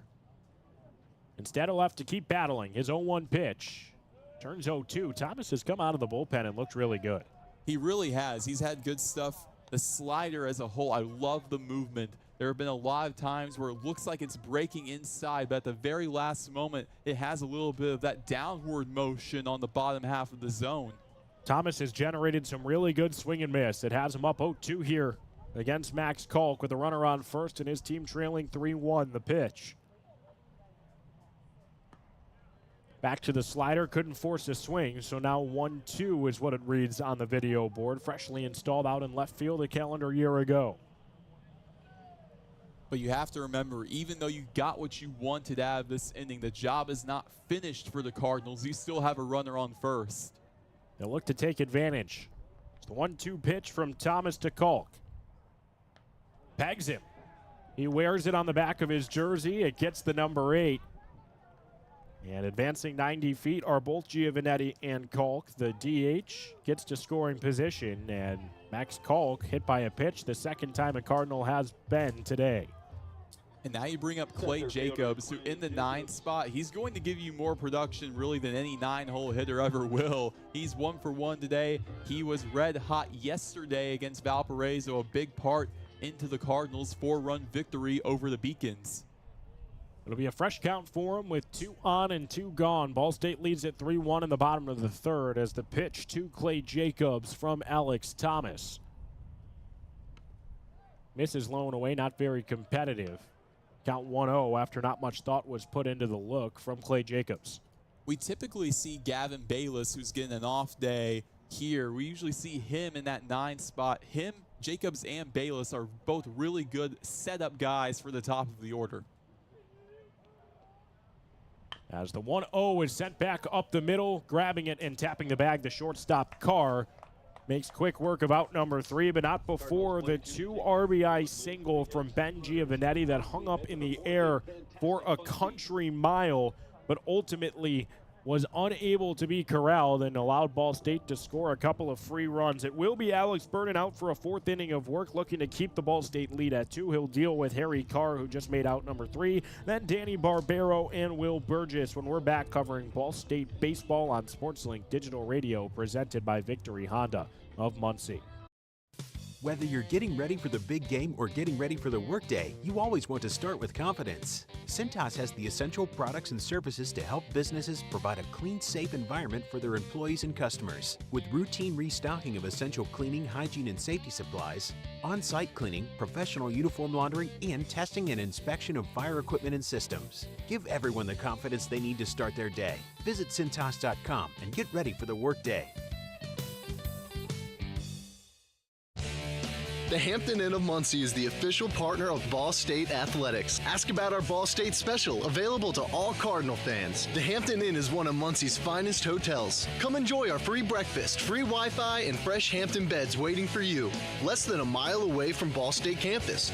Don't forget to ask about our Ball State special. Search Hampton Inn of Muncie online at munciesweets.hamptoninn.com. At munciesweets.hamptoninn.com.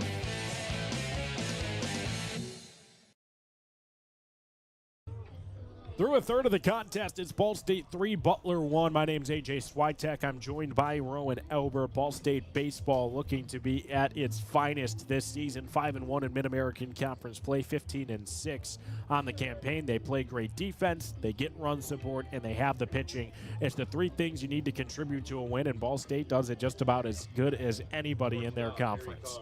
And you can't forget, last season they had to dig themselves out of a hole in MAC play. They started 1-7. Now it's really great that they're getting off to a hot start at 5-1 in MAC play. This team has all the tools to be great. They can play small ball, they can hit the big fly, and now here the defense takes the diamond as Harry Carr's first pitch from Alex Burden is at his eyes for a missed offering on a fastball that clocked at 86.9 miles an hour. So call it a 1-0 count that kicks off inning number 4.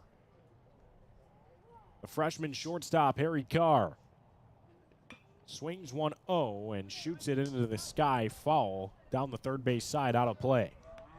Harry Carr coming all the way from Philadelphia, Pennsylvania, where he helped his team in high school advance to the Philadelphia Catholic League Championship, where he was a 3-time All-Catholic League selection back in high school.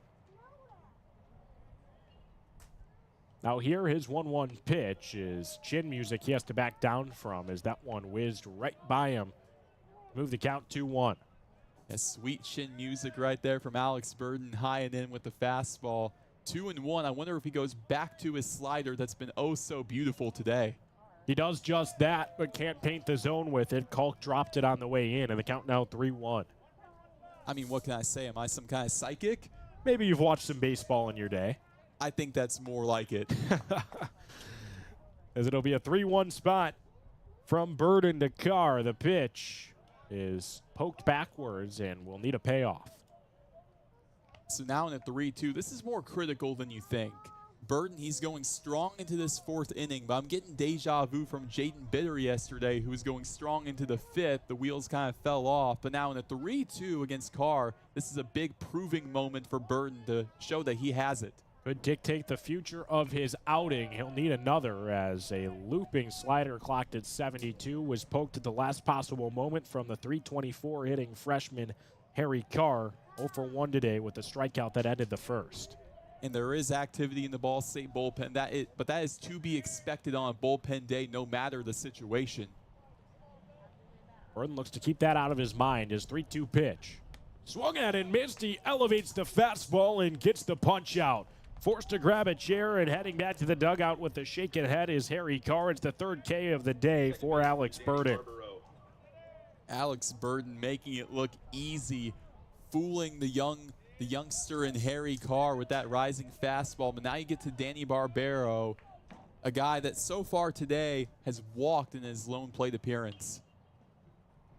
As the first pitch misses the zone, we have to revisit that. Did you just call Harry Carr a youngster as you are the same age as him? I think I did, yes. Yeah, you're not Unk yet. I am not Unk yet. I'm not Unk status. There's one gone. It's a 1-0 pitch on the way to Danny Barbero. He made the costly mistake in the bottom of the 3rd that allowed 2 Ball State runs to come in. He would love to make up for it here with the swing.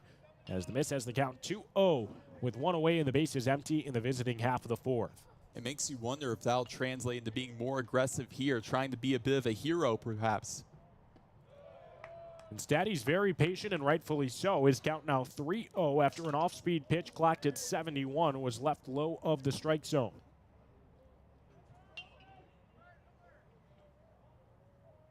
The 3-0 pitch from Burden fills it up, so we now have a 3-ball, 1-strike look. And that's a great comeback pitch from Alex Burden right there. As in a 3-0, he get a bit more flexibility. 3-1 pitch misses very low of the zone, skipped on its way there. And losing the protective gear on his way to first, Danny Barbero has his second base on balls of the day. The first time he walked was to lead off the second. His legs represent the lone Butler run to this point. He was plated on the sac fly from Connor Sackett, who is now on deck with Will Burgess coming to the plate with 1 away and a runner freshly on first. In a game Butler trails 3-1, the tying run is at the dish. First pitch to Burgess. Misses. Because you have to remember the last time that Burden faced Barbero and Burgess back-to-back, he walked both of them. Burden trying to eliminate that from the back of his mind. And prior to this inning, those were the only 2 walks he had issued. Now here is 1-0 pitch, turns 1-1. That's a good slider. That's a called strike. Going back to what has been working all day. If it ain't broke, don't fix it. Burden going back to that slider low. Matchsticks fill the board. 1-1 the count. 1 gone, 1 on. Butler has 1 run to show for their day to this point, trailing by 2. The pitch from Burden is sent high into center field. Back spinning contact. Out there is Jacobs at the track, who misses it. It's off of his glove. This should score a run. No, they'll say the runner should hold at third. That's a questionable decision at the least. But there's now runners on second and third after the error from Clay Jacobs in center. He had the web gem earlier on a diving effort, but here can't help out Alex Burden. That's a play that has to be made, Roen. It sure does. And that it has to be frustrating for a guy who's been consistently so good in the outfield to make that blunder out there in center. Back to the wall. I think that ball had a bit more carry than he expected. But now here we go up with Connor Sackett, who hit one deep in the right center. And that was Clay Jacobs, who robbed him the last time around of a base hit. And now up comes Rich Maloney and the entire infield to greet Alex Burden. His day may be over. Jacobs just didn't account for the wind. It's pushing to left field, and he had drifted the opposite direction. It's going to spell an end to his starter's day, who looked very good. You can't blame him for those runners aboard. He did walk Danny Barbero, who's over at third, pushed there by the E8 off the bat of Will Burgess, who stands in scoring position. It's a jam that the man out of the bullpen will enter. We'll have identification on him and much more when we're back covering Ball State baseball against Butler. It's Cardinals 3, Bulldogs 1, but a pair of runs in scoring position have Butler ready to bite back. This is SportsLink Digital Radio, presented by Victory Honda of Muncie. Whether you're getting ready for the big game or getting ready for the workday, you always want to start with confidence. Cintas has the essential products and services to help businesses provide a clean, safe environment for their employees and customers. With routine restocking of essential cleaning, hygiene, and safety supplies, on-site cleaning, professional uniform laundering, and testing and inspection of fire equipment and systems. Give everyone the confidence they need to start their day. Visit Cintas.com and get ready for the workday. The Hampton Inn of Muncie is the official partner of Ball State Athletics. Ask about our Ball State special, available to all Cardinal fans. The Hampton Inn is one of Muncie's finest hotels. Come enjoy our free breakfast, free Wi-Fi, and fresh Hampton beds waiting for you. Less than a mile away from Ball State campus. Don't forget to ask about our Ball State special. Search Hampton Inn of Muncie online at munciesuites.hamptonin.com. At munciesuites.hamptonin.com. Alex Burden's day is done. The open line, 3 1/3 innings of work with only one earned that came in to score. He was able to strike out 3. The new man, Lucas Letzinger, has looked good this season, a 6'3 senior from Noblesville, Indiana. Roen, what can you tell me about Letzinger and his 2025 campaign? Letzinger has been a guy that, surprisingly enough, this week it's kind of been a shift for him. We usually see him starting these bullpen games. All in all, this season, an 8.1 ERA to his name. Through 5 appearances, he has started 3, which goes through what I just said right there about him starting off these bullpen days. I think Rich Maloney goes to him to set the tone early. Today he went with Burden, but Letzinger is a guy that can kind of set the tone early. The last time we saw him, however, was last Tuesday against Purdue Fort Wayne. He's had quite a bit of rest. He was pulled in the first inning, however. Let's see what he can do here. That outing really inflated his earned run average. He had been a solid midweek starter for the Cards to that point. Looks to get back on track. His first task, Connor Sackett, who, check that, has been pinch hit for here. So after his Butler debut, started with a web gem in center to steal a big-time hit. He is replaced by Tommy Townsend, who shares a last name with the Houston Texans punter and takes the first pitch to him. He punts on it to move the count 1-0. Shares a name with the former Kansas City Chiefs punter, Tommy Townsend.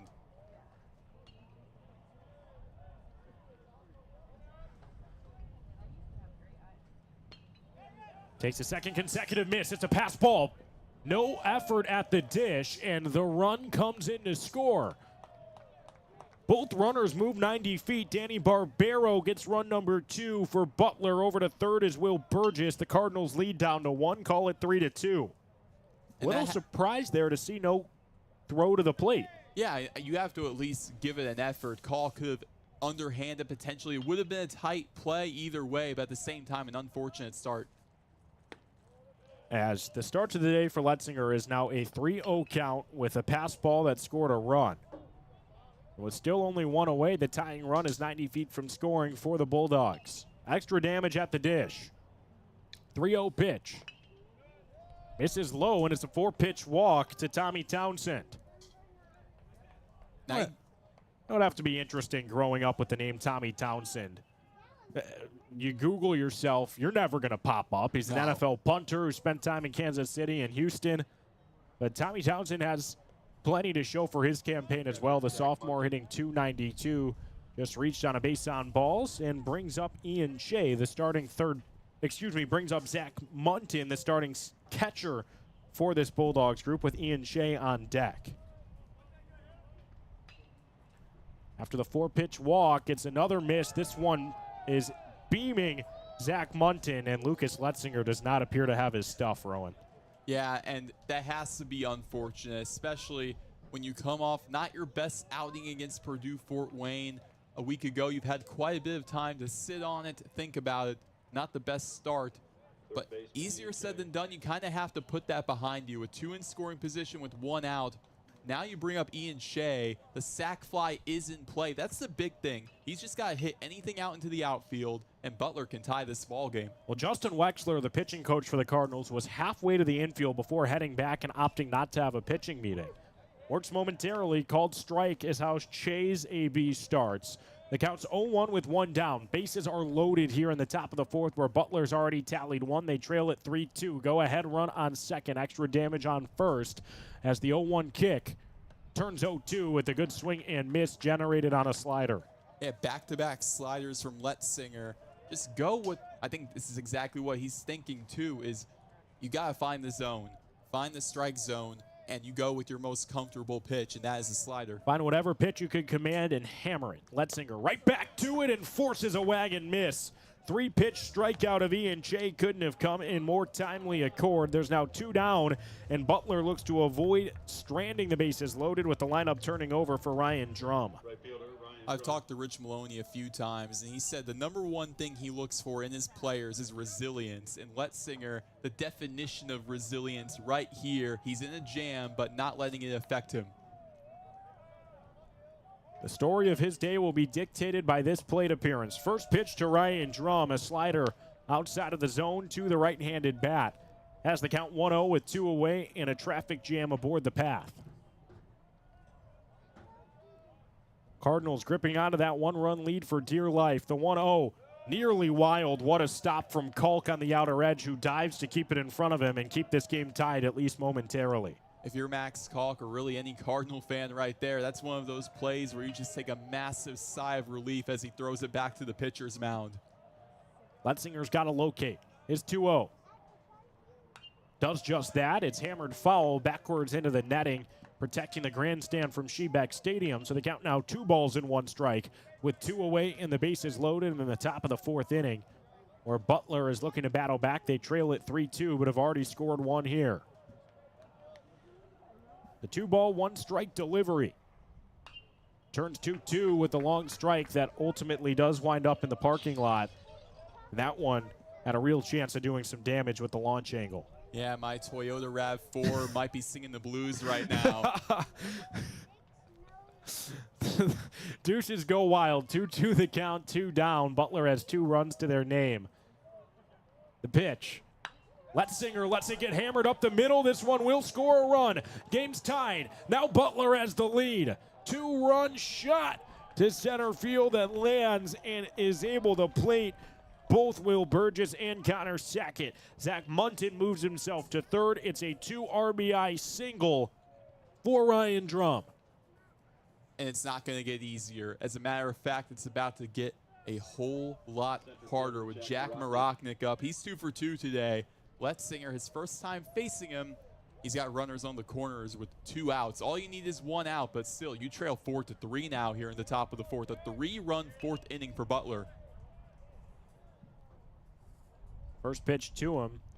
Misses the zone. What needs to be pointed out here is how Butler has found these runs. Ball State has had the unforced errors biting them here in the top of the 4th. The 3 runs that have scored in this inning reached on a base on balls, then an E8, and then a base on balls. The runner on third reached on a hit by pitch. Actually, the first hit of the inning was the single we just saw that drove in 2 and has a runner on first. This ball is struck well into center field, no doubt. It clears the batter's eye to the deepest part of the ballpark, and the Butler Bulldogs have torn this one open.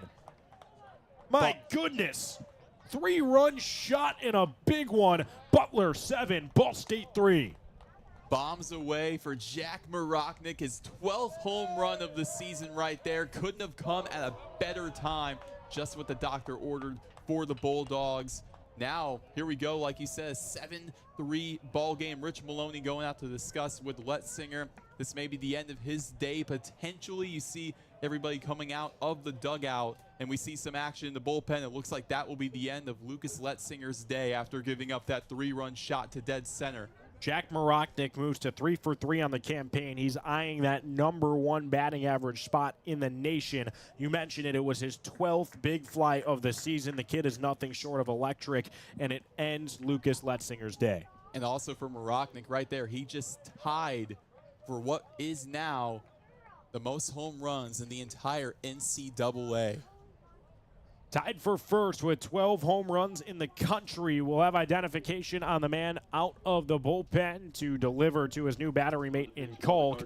After this break, Butler has scored 6 in the top of the 4th. They look to add more to it with 2 away and the base is empty. It's Butler 7, Ball State 3 from Swiatek Stadium with a fresh arm trotting out. It will be Will Jacobson. We'll have coverage on him and the rest of this frame and contest next. You're listening to Ball State Baseball on SportsLink Digital Radio, presented by Victory Honda of Muncie. Whether you're getting ready for the big game or getting ready for the workday, you always want to start with confidence. Cintas has the essential products and services to help businesses provide a clean, safe environment for their employees and customers. With routine restocking of essential cleaning, hygiene, and safety supplies, on-site cleaning, professional uniform laundering, and testing and inspection of fire equipment and systems. Give everyone the confidence they need to start their day. Visit Cintas.com and get ready for the workday. The Hampton Inn of Muncie is the official partner of Ball State Athletics. Ask about our Ball State special, available to all Cardinal fans. The Hampton Inn is one of Muncie's finest hotels. Come enjoy our free breakfast, free Wi-Fi, and fresh Hampton beds waiting for you. Less than a mile away from Ball State campus. Don't forget to ask about our Ball State special. Search Hampton Inn of Muncie online at munciesweets.hamptoninn.com. At munciesweets.hamptoninn.com. What a top of the fourth inning for the Butler Bulldogs. It's still not done yet, as with 2 outs, Ball State brings a third pitcher in this frame. It's Will Jacobson out of the bullpen now with his team trailing 7-3. Roen Jacobson has not had his way this season. He's yet to record an out on the mound. The ERA is infinite as he's allowed 4 earned runs and walked 4 batters along the way. And I think Maloney knows what's at stake here. He knows this is a 4-run ball game. I think he's trusting Jacobson, maybe with what he's seen in any kind of practice, any kind of bullpen session. He's trusting him to get 1 out, and then they continue on from there.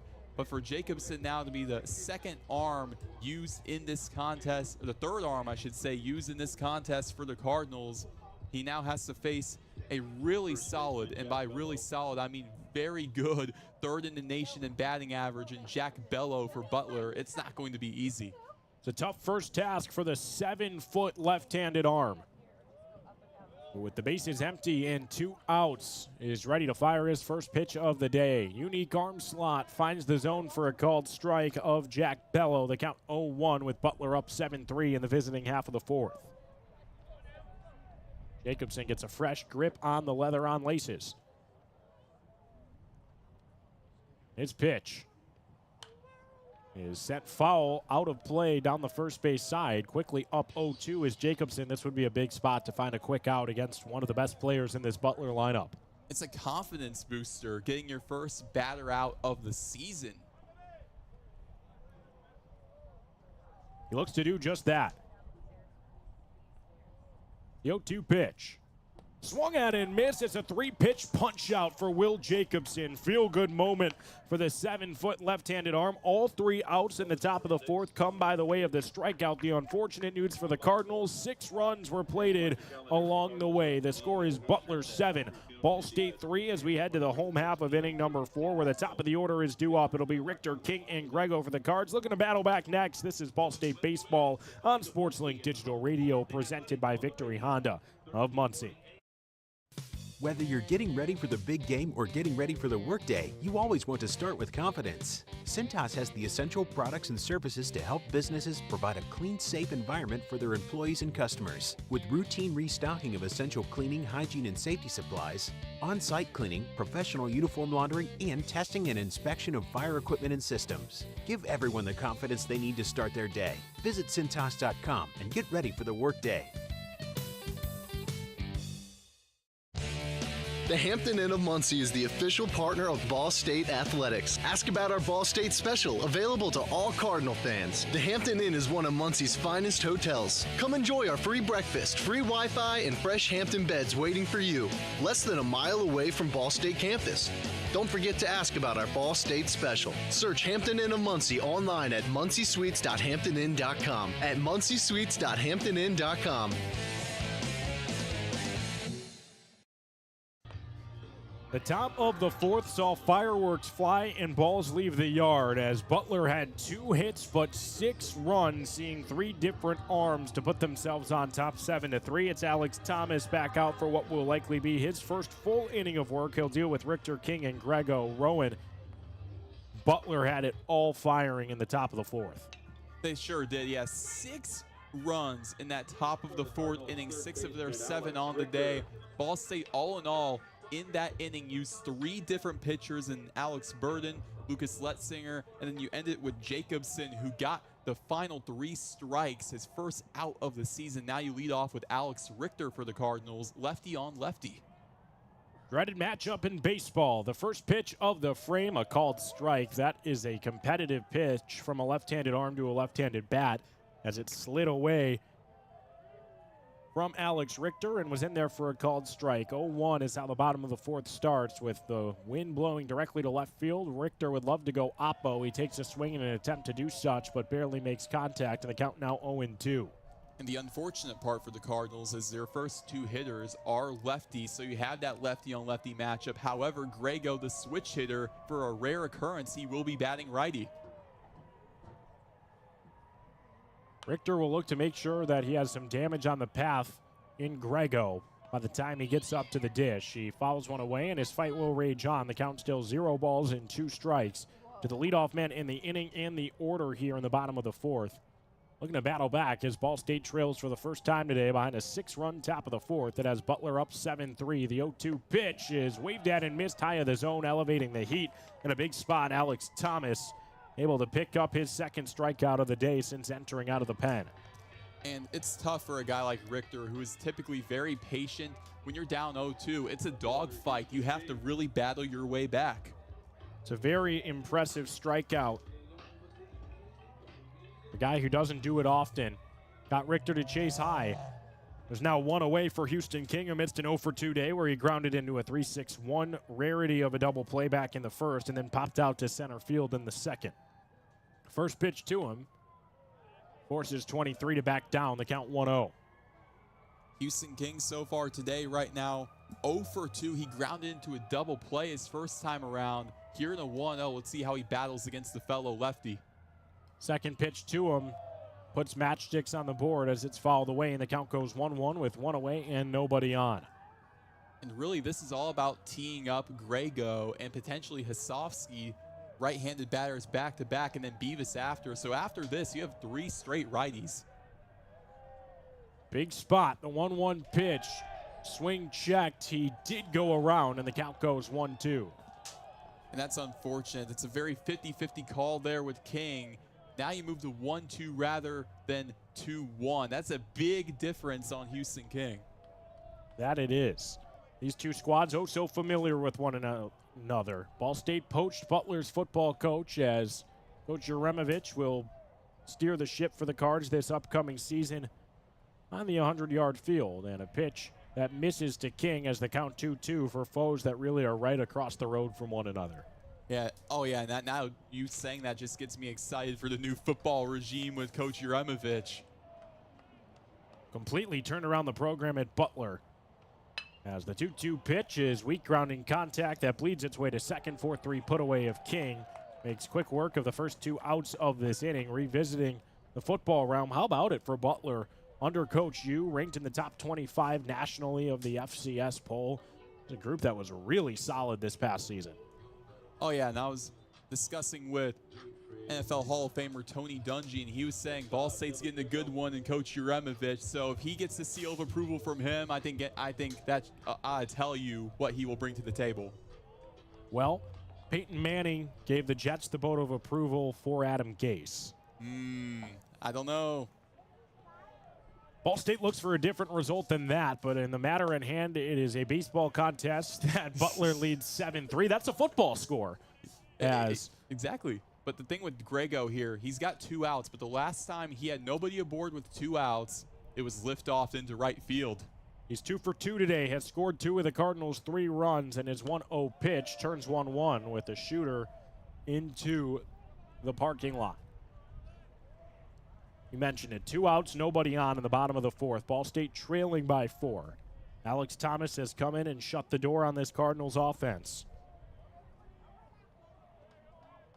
The wind blowing starkly to left field. The 1-1 pitch. Misses away, can't be clamped by Mutton, so the count now 2 balls, 1 strike. In a 2-out rally, especially with this Ball State team, it's very much in the realm of possibilities when you think about who is in this part of the order. Super dangerous with Grego, then after that Hasofsky, then you get to Blake Beavis, and then the red-hot Ty Davis. Really good backdoor slider Moves the count to 2 balls and 2 strikes with 2 gone. Very critical pitch because not only, sure, Grego gets a board that's big for Ball State in a way, but it's all about Alex Thomas, and his confidence is at an all-time high for Butler with what he's doing to the top of the order. Pitch uncompetitive, and the count fills as the high and outside fastball at 88.3 rather. As the count now 3 balls and 2 strikes with 2 outs and the bases loaded for this Cardinals offense, trailing by 4 in the bottom of the 4th. The payoff. Swung at and missed in the turf pebbles. It's a drop third strike, but having no issue down the line is Munton to Bello. 3 up, 3 down inning as Dylan Grego throw his helmet directly at the turf in dismay. He's frustrated as Ball State has seen their lead evaporate. They're going to have to bring out the shovels to dig out of this deficit. We head to the 5th inning. I'll be passing the play-by-play duties off to Roen for a couple here in innings 5 and 6. It'll be Carr, Barbario, and Burgess to try to add to the Butler lead against Will Jacobson. Call it 7-3 as we head to the visiting half of inning number 5 on SportsLink Digital Radio, presented by Victory Honda of Muncie. Whether you're getting ready for the big game or getting ready for the workday, you always want to start with confidence. Cintas has the essential products and services to help businesses provide a clean, safe environment for their employees and customers. With routine restocking of essential cleaning, hygiene, and safety supplies, on-site cleaning, professional uniform laundering, and testing and inspection of fire equipment and systems. Give everyone the confidence they need to start their day. Visit Cintas.com and get ready for the workday. The Hampton Inn of Muncie is the official partner of Ball State Athletics. Ask about our Ball State special, available to all Cardinal fans. The Hampton Inn is one of Muncie's finest hotels. Come enjoy our free breakfast, free Wi-Fi, and fresh Hampton beds waiting for you. Less than a mile away from Ball State campus. Don't forget to ask about our Ball State special. Search Hampton Inn of Muncie online at munciesuites.hamptoninn.com. At munciesuites.hamptoninn.com.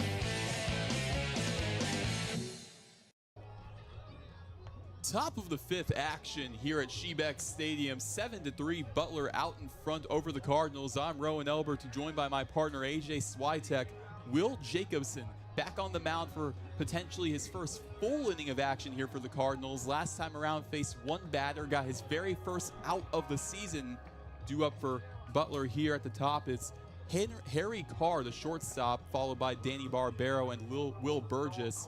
Jacobson right now, he comes in with a 4-run deficit, I should say. What are your expectations? Well, Harry Carr led off last inning where Butler scored 6 runs with his strikeout. If Jacobson can find a quick out here of a struggling bat who's 0 for 2 with the pair of Ks, it could start a really good notion for the rest of his day.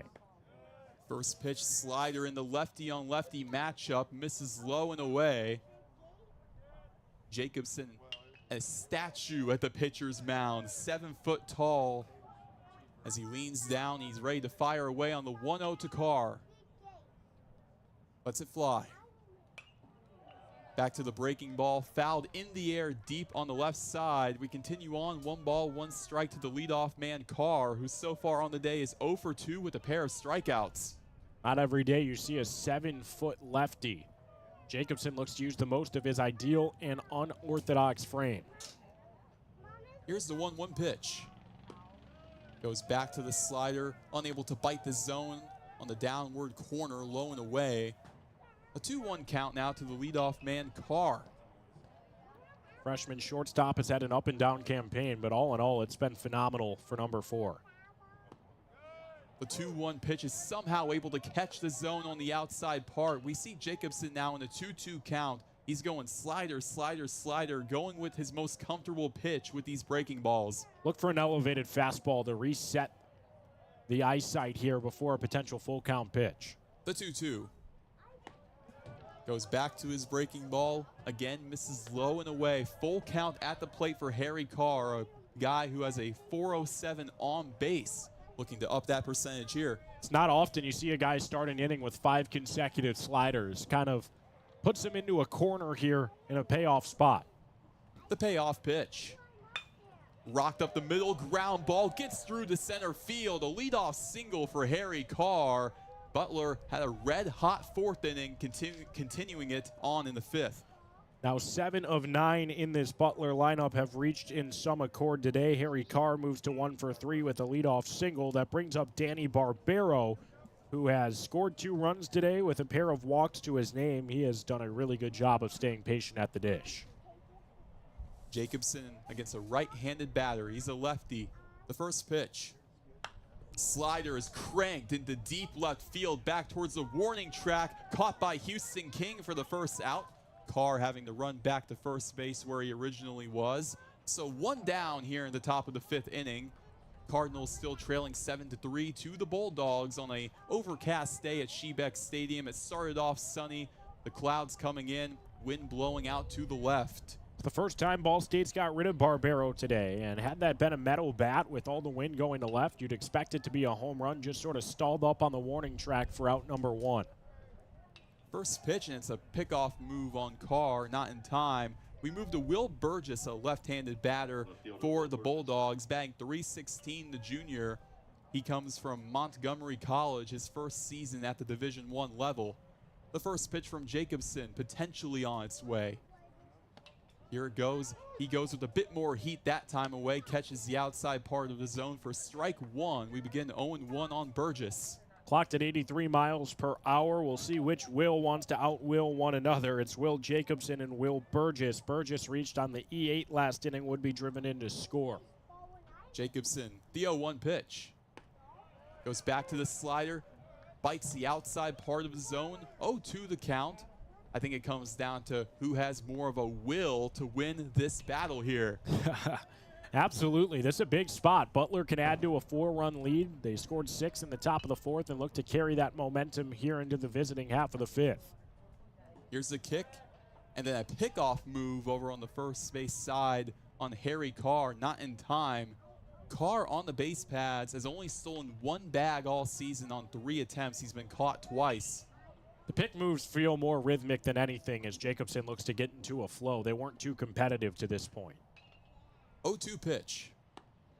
Slider misses on the outside yet again. 1-2 count, and it's pretty much deja vu from any other lefty he has faced. Going to the slider, trying to paint it on the outside corner low and away.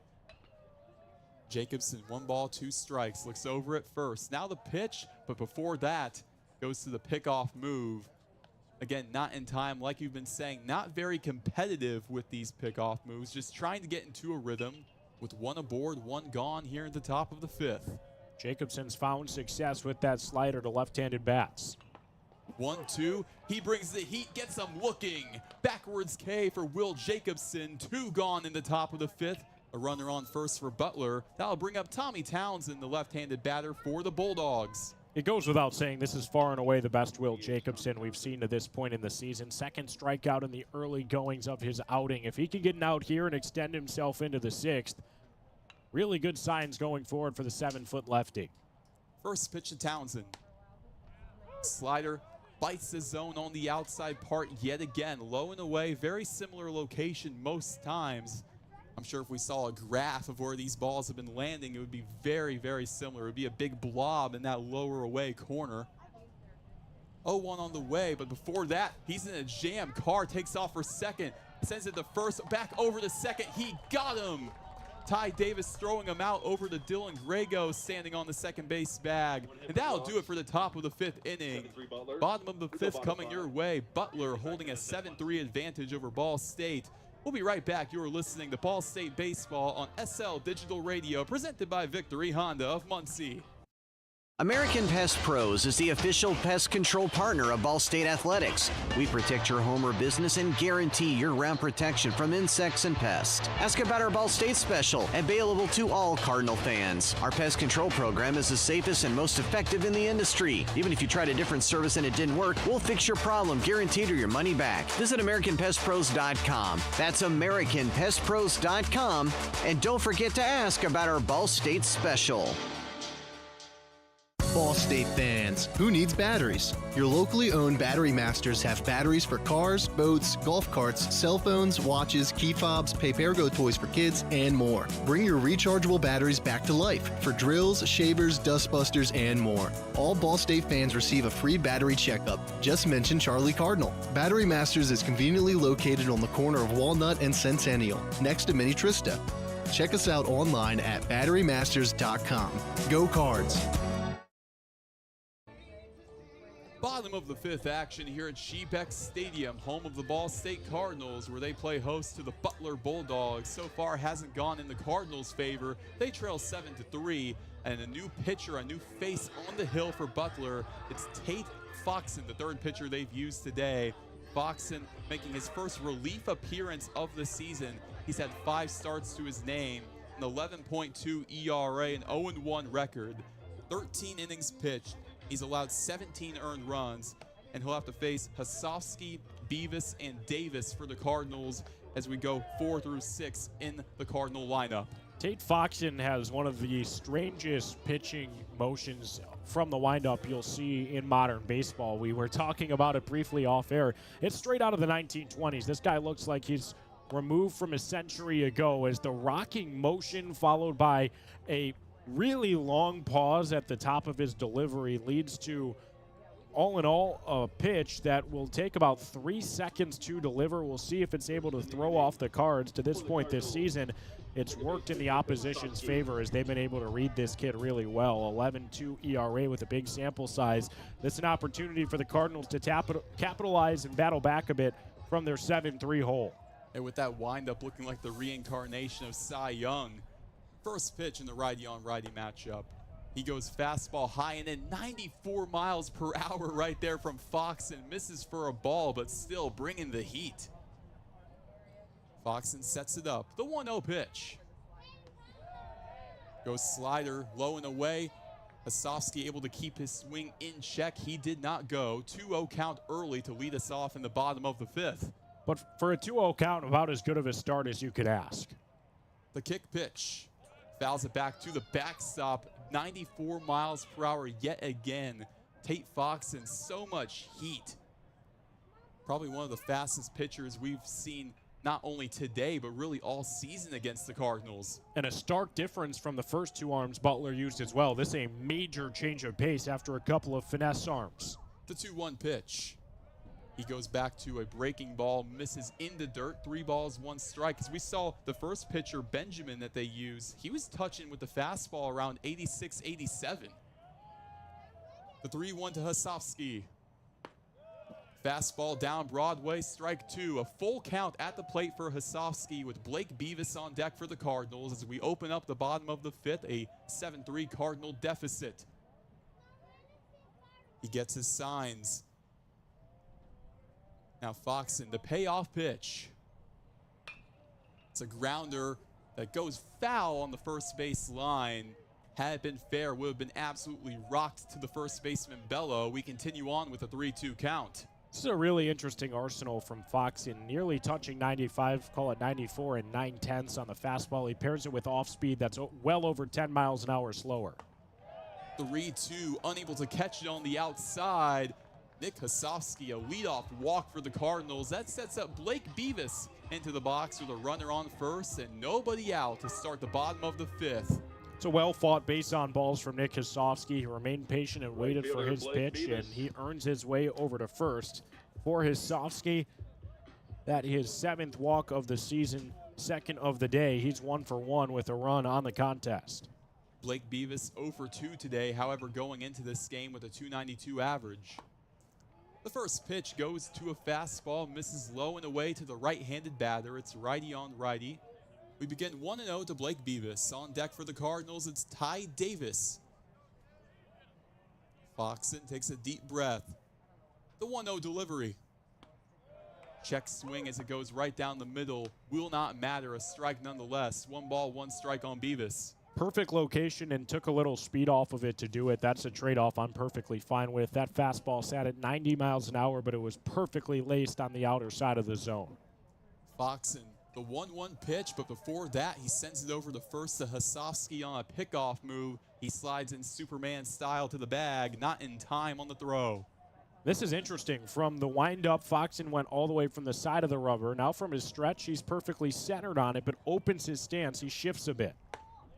1-1 back to the fastball. Again, he's losing a little bit of speed on it. That time, I'm only saying only 92. Called for a strike on the top half. 1 ball, 2 strikes.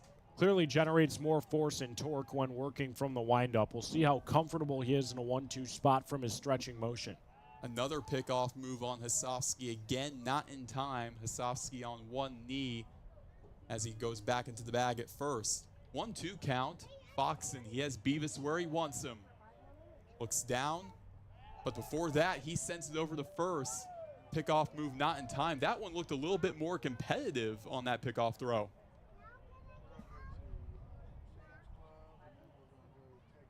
Foxen, he gets his signs from Munton, the catcher. The 1-2 to Beavis. High and away on the breaking ball. We are now even at 2. Blake Beavis remaining patient there on the top half. That's a really tough take after a missed spot from Foxen. As a hitter, your eyes get wide when you see a breaking ball up like that, but it was still off the plate. Smart from Beavis to remain disciplined and force his count to 2 balls and 2 strikes. Beavis still alive. The 2-2. Slider hangs high and in. Full count now. Blake Beavis has Tate Foxen now coming back from a 1-2 deficit all the way back to a full count. Let's see what Foxen goes with here in the 3-2. He takes a deep breath. The kick, the pitch. A hard hit ground ball gets through in the 3-4 gap into right field. A single for Blake Beavis. Nobody out here in this bottom of the 5th, and runners on first and second for Ty Davis. What a mature at-bat for Blake Beavis. Heading into the year, ranked as the number 2 MLB draft prospect in the Mid-American Conference, and for good reason. After starting his day 0-for-2, the power bat just stayed calm and waited for his pitch. Perfectly drove it through the right side of the infield, and this is a big spot for Ty Davis with 2 on and nobody away against a fresh arm in Tate Foxen, who quickly has allowed a couple to reach and will look to settle himself in against an 0-for-2 lefty who had 3 home runs yesterday. Although 0-for-2 today, he looks to right the wrongs here. Left-handed batter, righty pitcher. Pickoff move on Beavis, not in time. Pretty interesting with a runner on second to go with the pickoff to first. Yeah, it's very rare, and it's indicated by Hasofsky still diving back into second when seeing the man off the rubber. Typically, you pick the lead runner, but that was not the goal there from Foxen, whose pick try came to no avail. First pitch, low and away, found for a strike on the outside part of the plate to Ty Davis. We begin 0-1 to him. Foxen brought out the paintbrush there. Just barely got the zone. That's pretty much a perfect pitch at 91. And props to the catcher's Munton. Looks back at second over on Hasofsky. Now the 0-1 pitch. Davis reaches for it, just going foul on the third base line. A grounder. We got Ty Davis now behind in an 0-2 count. Oh, that nearly tightrope walked the line, and if it did, it would have meant trouble out in the left field. Davis nearly took that one oppo for likely 2 RBI. Here we go. Tate Foxen kneeling down, getting his signs from his catcher Munton. He stares down the batter in Ty Davis. An 0-2 count. He sends it over to second, a very relaxed pickoff move. Hasofsky was already on the bag before he even got the throw off. Strange stuff from Foxen. He clearly goes to the pickoff more often than an average arm. 0-2 the count. The wind is crazy right now. Oh, Roen. yeah, you can hear it. The pitch. Reaches for on the right side. It gets down. A bouncer into right field. Hasofsky's rounding third. He will stay put. The bases are juiced with nobody out in the bottom of the 5th. The tying run, Ben Giovannetti, has a big chance in the DH spot to do something here for the Cardinals. Not a typical starter, but number 28 represents the tying run, and we'll see a mound meeting before seeing any pitches, as Roen Tate Foxen has come in and continued his early season struggles, just allowing good contact to these Ball State bats after issuing the leadoff walk. Yeah, Tate Foxen going into this game with 11 ERA.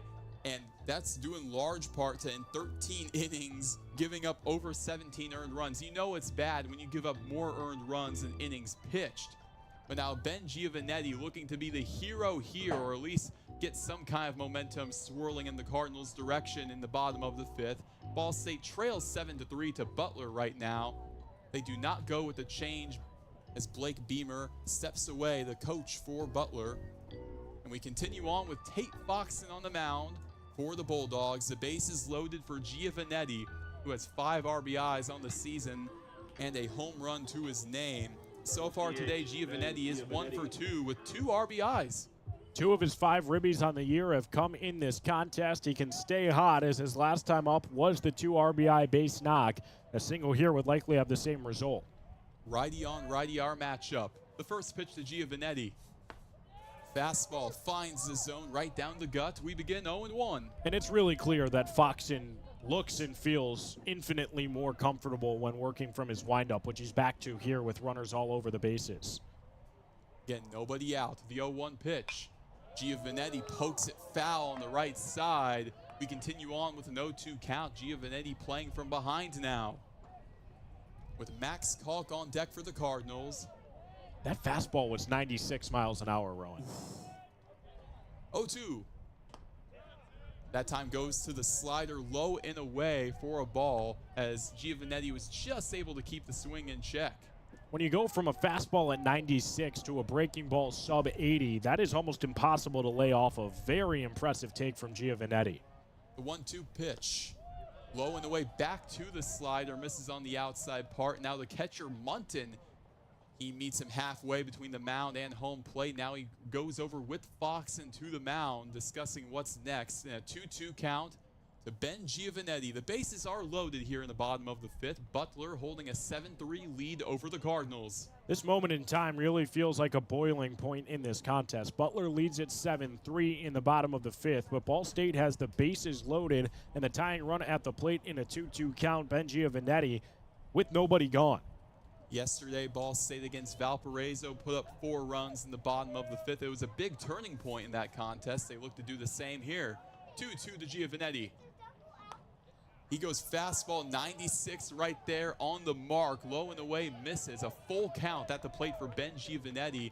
He has 2 RBIs on the day, looking for a third here, potentially with a walk. I don't think I need to mention this, but this pitch needs to be a strike. You cannot walk in a run and stay in this contest if you're Tate Foxen.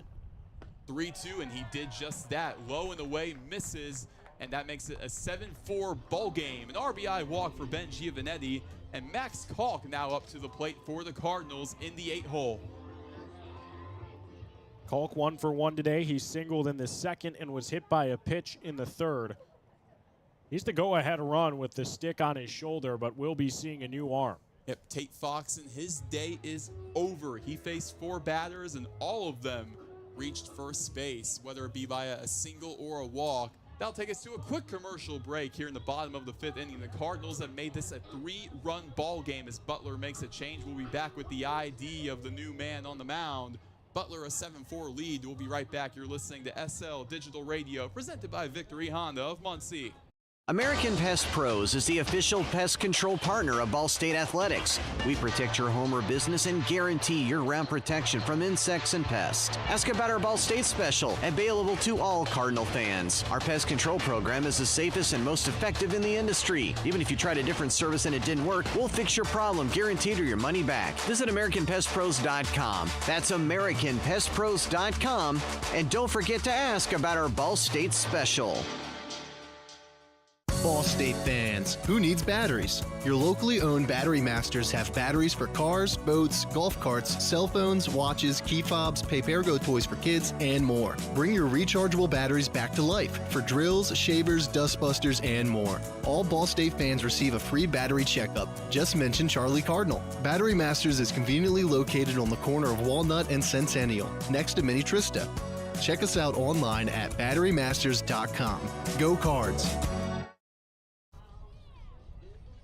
Bottom of the 5th, we continue on. 7-4, Butler leads. They're going to yet another change. The 4th guy they've used today after Tate Foxen allowed all 4 batters he faced in this inning to get aboard, and he actually had a walk issued. That was an RBI walk for Ben Giovanetti the last time around. Up for the Cardinals is Max Kalk, but on the mound for the Bulldogs, it's Brett Sherrard, the sophomore, holding a 12.8 ERA on the season. Through 5 appearances, he has started in 2 games for a total of 12 innings pitched. But in these 12 innings, he has walked 10 batters and giving up 17 earned runs. It's another really unique pitching motion out of the pen for Butler, who are looking to find any success they can from their pitching staff. It's been the Achilles heel this season to the team that leads the Big East in batting average. They have superstars all across the lineup offensively, but with nobody away and the bases loaded, Max Kalk has a chance to give Ball State the lead right back with a single swing, and all I could think is, thank goodness What the Fox is off. Maybe this makes me an old head. I can't stand that song. You're kidding me. I don't have any intent of knowing what a fox says. Oh, man. Max Kalk, first pitch is elevated into shallow left center field. The shortstop Harris is on it. It gets down. It gets away in left field. Cardinals bring in a run. They're going to bring in another one. Cycling through, throw to home as well. Too far. Another costly error for the Butler Bulldogs. The Cardinals have cut it to a 1-run ball game. Well, even worse if you're the man on the mound is that that's going to count as a single. That's the second time today that a routine play from this Butler defense has allowed 2 runs to come in and score on a mental error. That needs to be communicated. It's a routine catch in shallow left field. The shortstop Carr had the best read on it. He gets called off from Burgess in left field, and a routine play allows 2 runs to come in and score. Ball State has cut the lead to 1 for Butler on another mental mistake that now is leading to a meeting down the first base side. Yeah, we saw Carr right there backing up. Burgess coming in hot right behind him. You would think in that situation, especially in shallow left center, that would be Carr's ball. I absolutely love the hustle effort there from Ty Davis. That can't be lost either. Scoring from second on a play that barely leaves the infield, that's all about hustle and wanting it more. Exactly, and that makes it a 1-run game for Clay Jacobs, who steps into the box with runners on first and second. This bottom of the 5th has been huge for the Cardinals. 3 runs so far, still nobody out. They trail 7-6. Clay Jacobs, the left-handed batter, so far on the day, he is 1 for 2 with a single. With runners on first and second, a right-handed pitcher against a lefty batter. He sets it up. Sherrard. First pitch to Jacobs, and that nailed him on the thigh. Bases are loaded yet again, still nobody out, and for the leadoff man, and Alex Richter for the Cardinals. Talk about a blow-up inning. The first 6 to see the plate have reached in some fashion here for the Cardinals, and after the 6-run top of the 4th, metric will typically play in your favor. If you're on the right side of an inning that sees 3 or more runs in your team's corner, you win 85% of the contest. The problem is then going ahead and issuing another one of those style of innings.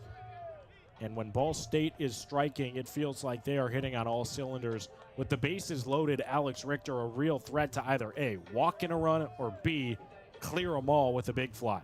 And so far today, Alex Richter, he's 0 for 1. However, he's been hit by a pitch, which has happened 14 times this season, and he has walked. So the bases are loaded for Richter, left-handed batter against the righty pitcher in Sherrard. Sherrard, he looks down at his battery partner Munton. He sets it up off of the rubber, first pitch. He brings a fastball found for a strike on the bottom half of the zone. We begin 0-1 to Richter. And it's a change of pace. His fastball at 85 as opposed to Foxen, who started the inning where it was at up to 96. And this is such a unique motion from the stretch. The baseball so far extended beyond him before delivering. Slider is cranked into deep right center field. Back towards the warning track, and it's caught. Caught by Maroknik. That'll bring in a run for the Cardinals. Alex Richter, a sac fly, ties the ball game at 7. That was about 8 baseball lengths from leaving the yard. I mean, it was right there.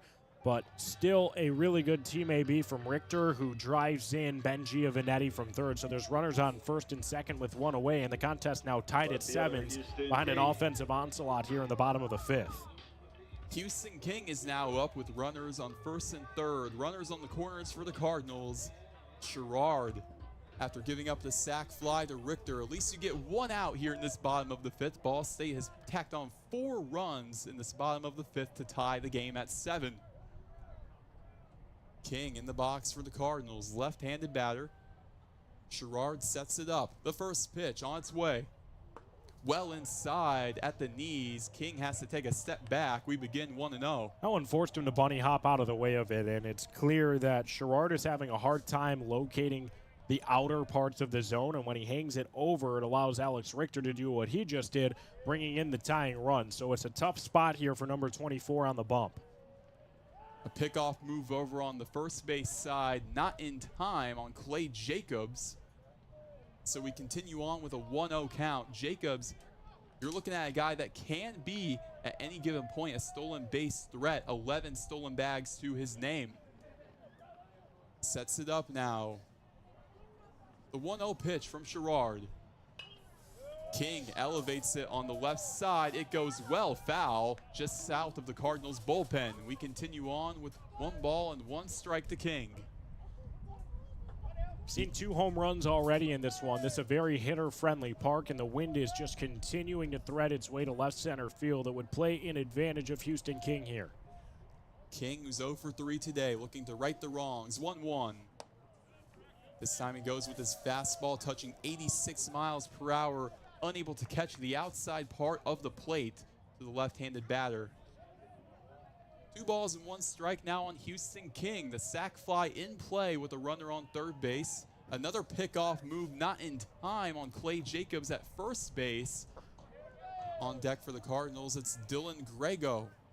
He had one of those 2 home runs today. The only one in the corner of the Cardinals started the scoring with a 2-out solo shot back in the bottom of the first.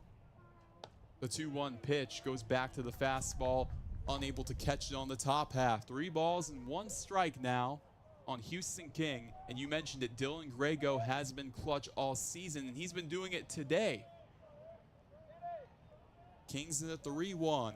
A walk here would mean bases loaded for the 3rd time this inning. The 3-1. Rocks it up the middle, a bouncer into center field. That gives the Cardinals the lead. In comes Kalk. RBI single for Houston King. Houston, we have a problem, and it's an 8-7 Cardinal lead. I love it. It's been a problematic frame for Butler's pitching staff and defense. A 5th Cardinal run is scored here in the 5th inning. All 5 who first saw the plate have now been plated. Clay Jacobs, the 6th of such, stands in scoring position. The RBI single for King has him over on first, and it brings up Dylan Grego with a chance to tear this one open.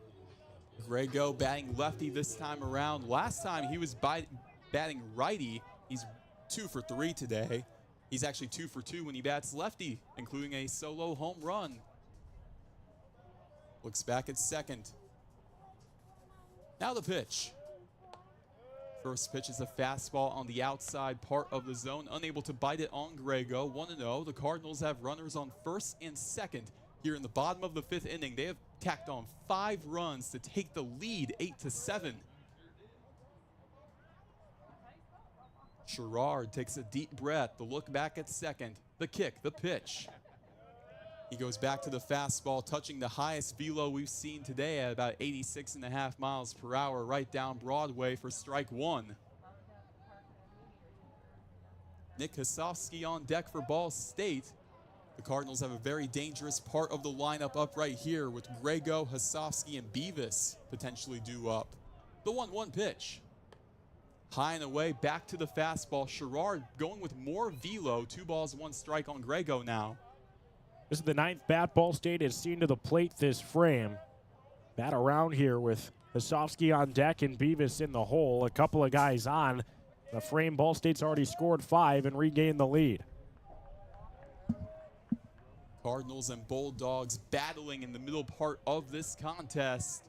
Sherrard, his 2-1 delivery. That time a slider upstairs. Ball 3 on Dylan Grego. So a 3-1 count on Grego, which would mean, again, for the 3rd time this contest, if this doesn't go Butler's way, bases would be loaded with 1 out for Nick Hasofsky potentially. This the 5th batter faced for Sherrard. Should be a big spot for some weak grounding contact. And time called by the second base umpire. Pitch clock violation. Yeah, that's exactly what it is. So runners advance. Dylan Grego gets the bases loaded. A rare pitch clock violation. That leads to a walk. Yeah, exactly. Grego over to first as it was a 3-1 count. And now up comes Nick Hasofsky. We just don't see that every day, and that's the new world of baseball in general. That pitch clock, a huge part of the game. And the mound visit the entire infield and the former Cardinal and current Butler head coach Blake Beemer out to greet Sherrard. We'll see if they go in the direction of a change or do they keep going with their guy who has to get through the bases loaded jam with 1 out. He's faced up now 6 batters. And the Cardinals, it's been non-stop getting through. The only batter so far in this inning that hasn't gotten the board for Ball State is Alex Richter.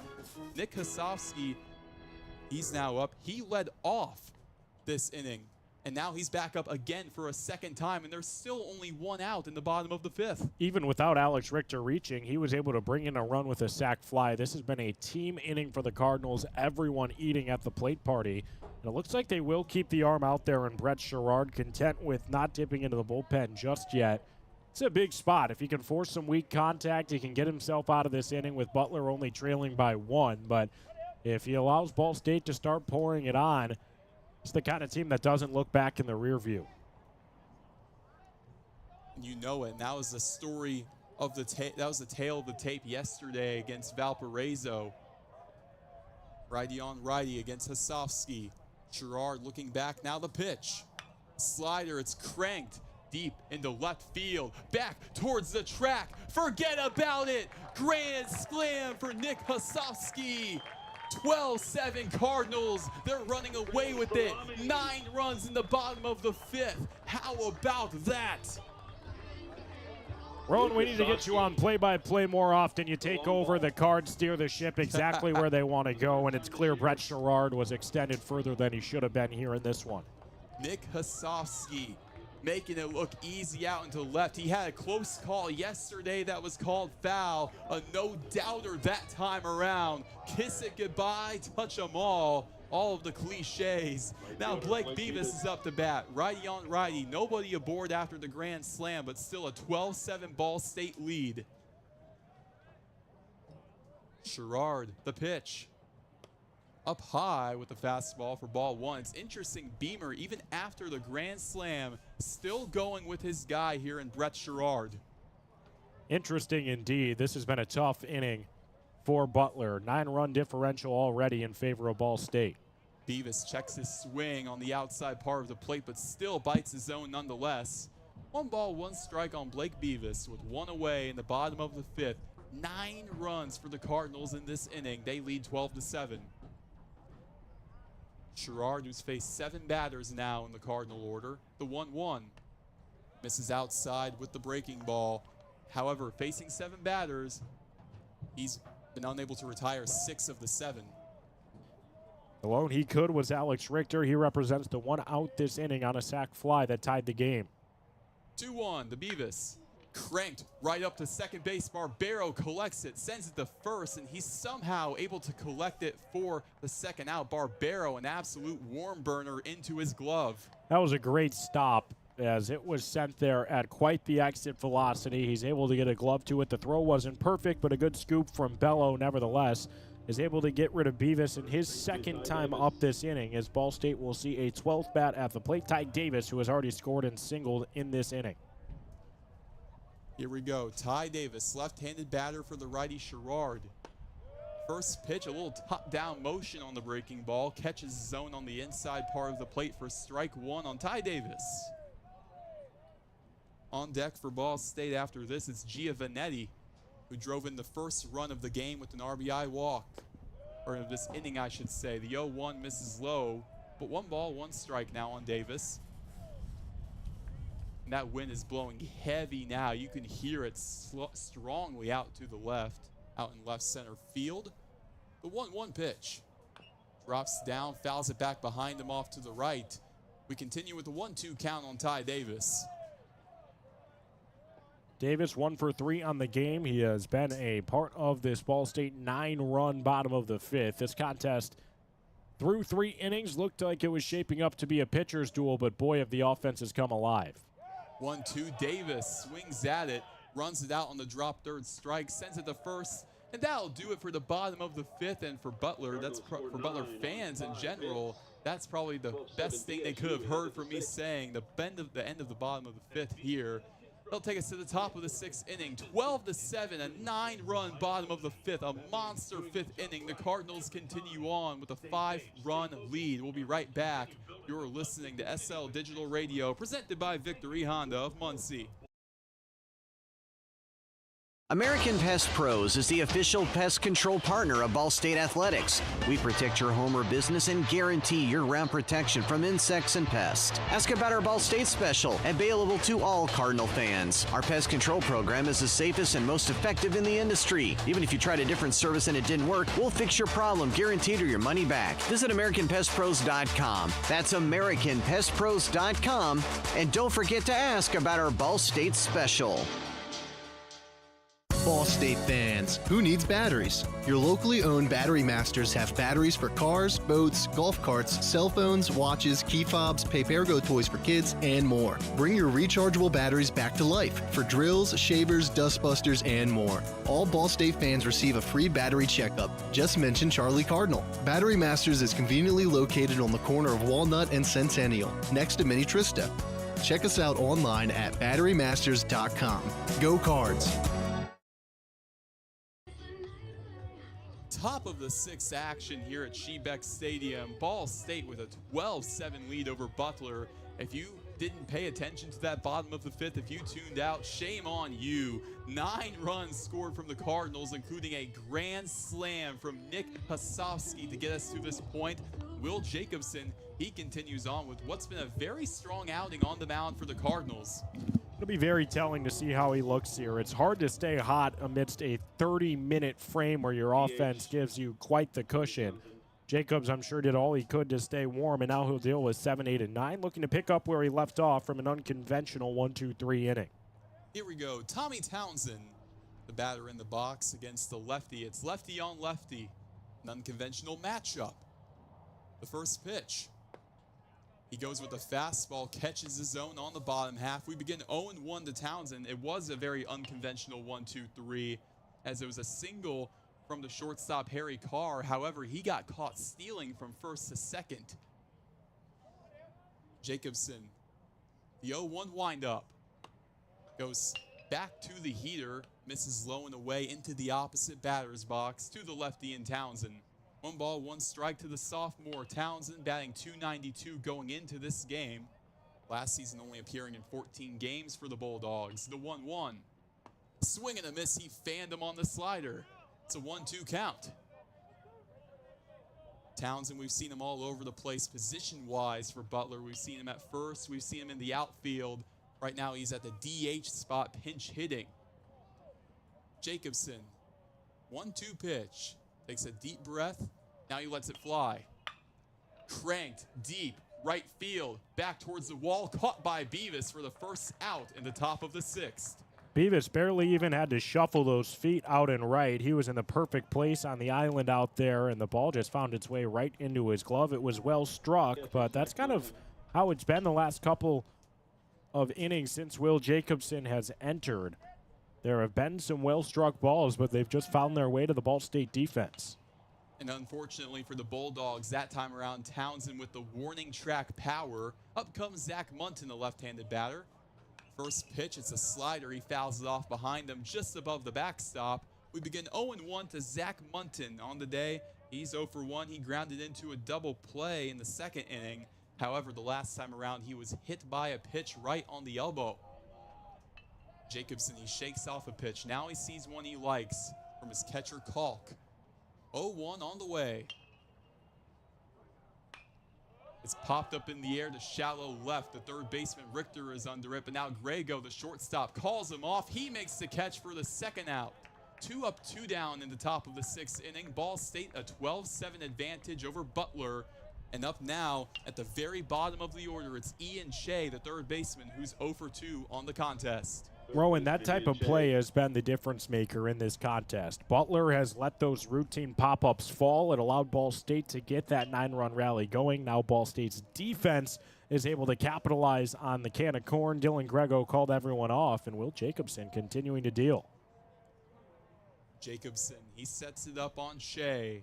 Stares him down the pitch. Shows bunt, pulls it away. Found for a strike on the outside part of the plate to the righty Shea. We start off 0-1. This is the first and only righty Jacobson has faced so far in this inning. We start off with two lefties, retiring them both. Jacobson, he shakes off a pitch from Kalk. Now he's got one he likes. The 0-1 with 2 outs to Shea. Well inside, has to take a little bunny hop back. 1 ball, 1 strike now at the knees to Shea. The 7-foot left-handed arm has a slider that runs into righties and away from lefties. It's been his put-away pitch to this point, but may have to adjust against the right-handed bat, Ian Shea. Jacobson, the 1-1. Back to it, and he grounds it foul right in front of him, ricocheting into shallow left. We continue with a 1-2 count on Ian Shea, the senior so far this year, batting .226 going into this game, playing the third base position where he's had a few issues out in the field. He's committed 4 errors this season in the 5-spot position. That was weird contact that caromed its way into the field of play. About as weak as it could come, he was over the top of the breaker from Jacobson. It's a good sign that he has perfect feel of where to place this pitch. Jacobson, the 1-2 on the way. Fouls it down yet again, this time behind on the ricochet. More similar weak foul contact, this time on an 81-mile-an-hour offering. Jacobson really in the driver's seat of this plate appearance. He's a pitch away from closing out his second straight 1-2-3 inning on the bump. A form of dominance we really haven't seen from him all season. Jacobson's 1-2. He sets it up, lets it fly. Swing and a miss on the slider. Will Jacobson, a ridiculous 1-2-3 inning in the top of the 6th. That'll send us to the bottom of the 6th inning, where the Ball State Cardinals continue the momentum. They're red hot with a 12-7 advantage over Butler. We'll be right back. You're listening to Ball State Baseball on SL Digital Radio, presented by Victory Honda of Muncie. Whether you're getting ready for the big game or getting ready for the workday, you always want to start with confidence. Cintas has the essential products and services to help businesses provide a clean, safe environment for their employees and customers. With routine restocking of essential cleaning, hygiene, and safety supplies, on-site cleaning, professional uniform laundering, and testing and inspection of fire equipment and systems. Give everyone the confidence they need to start their day. Visit Cintas.com and get ready for the workday. The Hampton Inn of Muncie is the official partner of Ball State Athletics. Ask about our Ball State special, available to all Cardinal fans. The Hampton Inn is one of Muncie's finest hotels. Come enjoy our free breakfast, free Wi-Fi, and fresh Hampton beds waiting for you. Less than a mile away from Ball State campus. Don't forget to ask about our Ball State special. Search Hampton Inn of Muncie online at munciesweets.hamptonin.com. At munciesweets.hamptonin.com. Today we have 2 very special guests on our program, introducing Lem and Lime. Hello. For Starry Lemon Lime Soda. Thanks for having us. What is Starry Lemon Lime Soda? It's a crisp, clear burst of lemon lime flavor, and it's caffeine-free. Between us, one of you must be a little more important to Starry than the other. Who is it? We're both important. So it could just as easily be Starry Lime Lemon Soda. No, that doesn't sound right. Oh, I like it. So you saying hip-hop could be hop-hip? Works for me. Starry Lemon Lime Soda. Starry hits different. Bottom of the 6th inning, Ball State continuing the red-hot momentum they have. They are currently in a 5-run advantage over Butler. I'm Roen Elbert, joined by my good friend and partner, AJ Swiatek. A new man on the mound for the Bulldogs is Alex Knipe, the junior, in his first season with Butler, coming from Bluefield State. So far on the season, a 10.6 ERA and 9 innings pitched. He has given up 11 earned runs in those 9 innings pitched. However, the command has been pretty solid with only 5 walks in that span. His last appearance was against Belmont, where he pitched 2 innings, giving up 4 hits, no earned runs, however.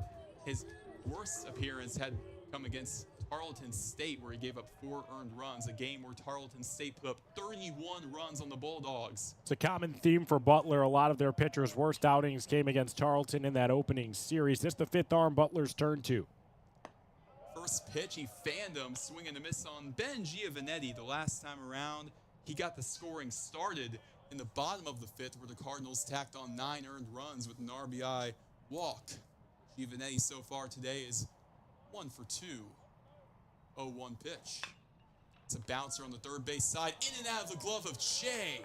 That'll allow for Giovanetti to reach first. That's the 5th error on the season for Ian Che at third base for Butler. This Butler defense has been lackluster today. It just has not been clicking, and they have done very little to help their arms on the mound. It's helped Ball State to a 12-7 lead, and it's really hard to have confidence as a pitcher when A, there's wind blowing to left center field, B, all of your previous acts have allowed 12 earned runs through 5 innings, and most importantly, C, the defense behind you has been laboring throughout the entirety of the contest. Now up comes Max Kalk for the Cardinals. The first pitch goes with a fastball on the outside corner to the lefty. Kalk, the last time around, had a 2-run RBI single. Again, of course, in that bottom of the 5th inning. What do you expect? 12-7 Cardinal lead. Knipe, he sets it up. Now the 0-1 goes back with a bit more heat. Misses outside. 1 ball, 1 strike with Giovanetti on first. Still nobody out in the bottom of the 6th inning, where the Cardinals hold a 5-run lead. Knipe, a deep breath. Now is 1-1. Fouls it off to the left, chopping slowly. So now 1 ball and 2 strikes on Max Kalk. On deck for the Cardinals in the 9-hole, it's Clay Jacobs. Jacobs has been stellar in the 9-hole in the past 2 games for the Cardinals, filling in for Gavin Bayless, getting a pair of off days. Well, the 9-hole really turns into the secondary leadoff spot when you go through the order, and he's the perfect guy for that spot. 1-2, Kalk rips it, ground ball on the right side in the 3-4 gap. That will allow him to take first base. A single for Max Kalk, his 3rd hit of the contest. Roen, I think it's important to mention that the last 5 contests for Butler have been losses in 7 innings. Ball State still fairly far away from achieving such, but 5 runs here could get them in run rule territory. It certainly does. We're halfway to that mark. It is worth noting. Clay Jacobs in the 9th spot, and you mentioned it, it's almost like having a secondary leadoff guy. To me, the 9-hole hitter, it seems like that's kind of the setup guy for the top of the order with Richter, King, and Grego. Righty on lefty, left-handed batter in Jacobs. Knipe looks back at second. Now the offering. Brings the heat with the fastball, misses in the dirt.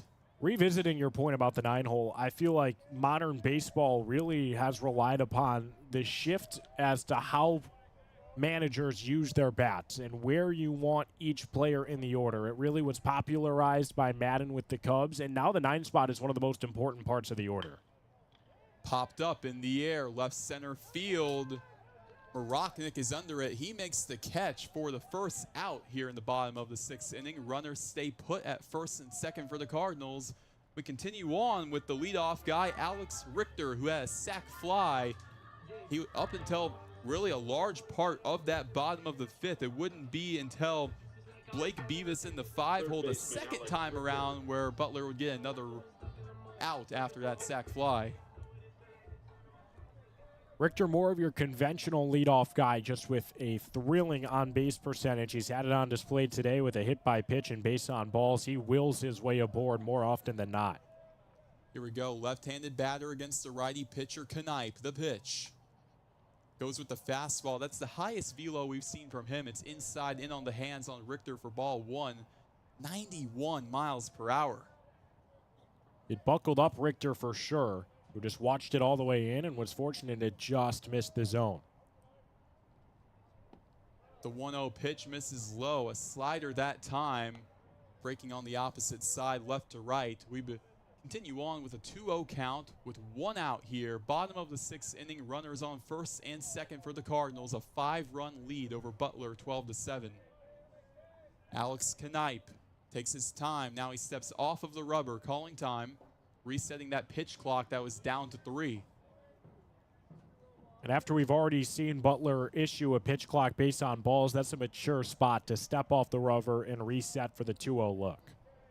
Looks back at second. The 2-0 offering. Swing and a miss. Richter on top of the low slider. 2 balls and 1 strike on him. With Houston King on deck for the Cardinals. Ball State looking to continue the monster momentum they have after that big bottom of the 5th and a 1-2-3 inning in the top of the 6th. Knipe looks back twice at second. Now the 2-1. Richter belts it deep to right center field, and it gets down right in front of the wall. Rounding third, the Cardinals bring in a run in Giovanetti. There's another one in Kalk. He's in the throw to home. Not in time. It gets away. That will allow Richter to go from second to third. 14-7. The Cardinals doubling up on the Bulldogs. Just a beautiful swing from Alex Richter. And the other team's Alex in Knipe on the mound, a big mistake. In a spot with runners on, you have to leave your misses low of the zone to try to force a grounder. That was the exact opposite. It was perfectly at the hands of Richter, who drove it into right center field on a 1-hop, brought in a couple runs, the throw offline, and you mentioned it, Ball State now up by 7, call it 14-7 with 1 away and a runner on third in the bottom of the 6th. Now Houston King back at it for the Cardinals, left-handed batter, first pitch. Takes it on a ride, foul off to the left side. We start 0-1 to Houston King. Last time around for him had an RBI single, and you guessed it, the bottom of the 5th inning where they tacked on 9 runs. So far today for King, he is 1 for 4. Knipe takes a deep breath, now the pitch. 0-1 goes with the fastball, misses in the opposite batter's box. 1 ball, 1 strike. I love watching Houston King and his approach at the plate. It's so interesting as a left-handed bat. He has the straight-up stance and really rarely swings at something outside of the strike zone. He's so disciplined. 1-1 slider. King is on top of it. 1-2 our count. That's a beautiful pitch from Knipe. It got the lower left-hand corner of the zone. Not much that a left-handed bat in King can do with that pitch. Yeah, really not much you can do. Knipe with a nasty slider that time around. Let's see what he does here on the 1-2 pitch. Back to it. It's a bouncer that goes foul on the first base line. We continue with a 1-2 count to Houston King with Alex Richter on third base after his double and advancing to third via the error. 14-7 Cardinals lead with 1 away here in this bottom of the 6th inning. Alex Knipe, he sets up the 1-2, the pitch. Breaking ball, he fans him up high. Swing and a miss from King. Now 2 away in the bottom of the 6th. And that'll bring up for the Cardinals and Dylan Grego with a runner on third and 2 outs in the bottom of the 6th. Great moment to elevate the heat at 92.9 on the gun. High fastball, too much for King to catch up to. And now with 2 down, it's up to Dylan Grego to try to bring in the run over at third in the form of Alex Richter. Alex Knipe, right-handed pitcher against the lefty batter Grego. First pitch is popped up foul on the left side, 0-1. Grego last time around, he walked in the bottom of the 5th inning. All in all today, he's 2 for 3 with a solo home run. That came in the first inning with 2 outs down on him. Let's see if Grego can continue this hot game today with, speaking of, Nick Hasofsky on deck for the Cardinals, who had a grand slam in the bottom of the 5th. 0-1. Breaking ball fouls it off to the right. So an 0-2 count, Dylan Grego down to his final strike of the bottom of the 6th inning. But the Cardinals still all gas, no brakes, a 14-7 lead over Butler and a combined 11 runs in the last 2 innings for them. Grego looks to straighten out the swing. He had one down the third base side foul most recently, that one on the first base side and foul. Both pitches really over the zone as meatballs. Can't afford to give Grego another one of those. 0-2. Swing and a miss on the fastball down the hatch. That'll do it for Dylan Grego and the Cardinals in the bottom of the 6th. Heading into the top of the 7th, Ball State a 7-run lead over Butler, 14-7. We'll be right back. You're listening to Ball State Baseball on SL Digital Radio, presented by Victory Honda of Muncie. American Pest Pros is the official pest control partner of Ball State Athletics. We protect your home or business and guarantee year-round protection from insects and pests. Ask about our Ball State special, available to all Cardinal fans. Our pest control program is the safest and most effective in the industry. Even if you tried a different service and it didn't work, we'll fix your problem, guaranteed, or your money back. Visit AmericanPestPros.com. That's AmericanPestPros.com. And don't forget to ask about our Ball State special. Ball State fans, who needs batteries? Your locally owned Battery Masters have batteries for cars, boats, golf carts, cell phones, watches, key fobs, pay-per-go toys for kids, and more. Bring your rechargeable batteries back to life for drills, shavers, dustbusters, and more. All Ball State fans receive a free battery checkup. Just mention Charlie Cardinal. Battery Masters is conveniently located on the corner of Walnut and Centennial, next to Mini Trista. Check us out online at batterymasters.com. Go Cards!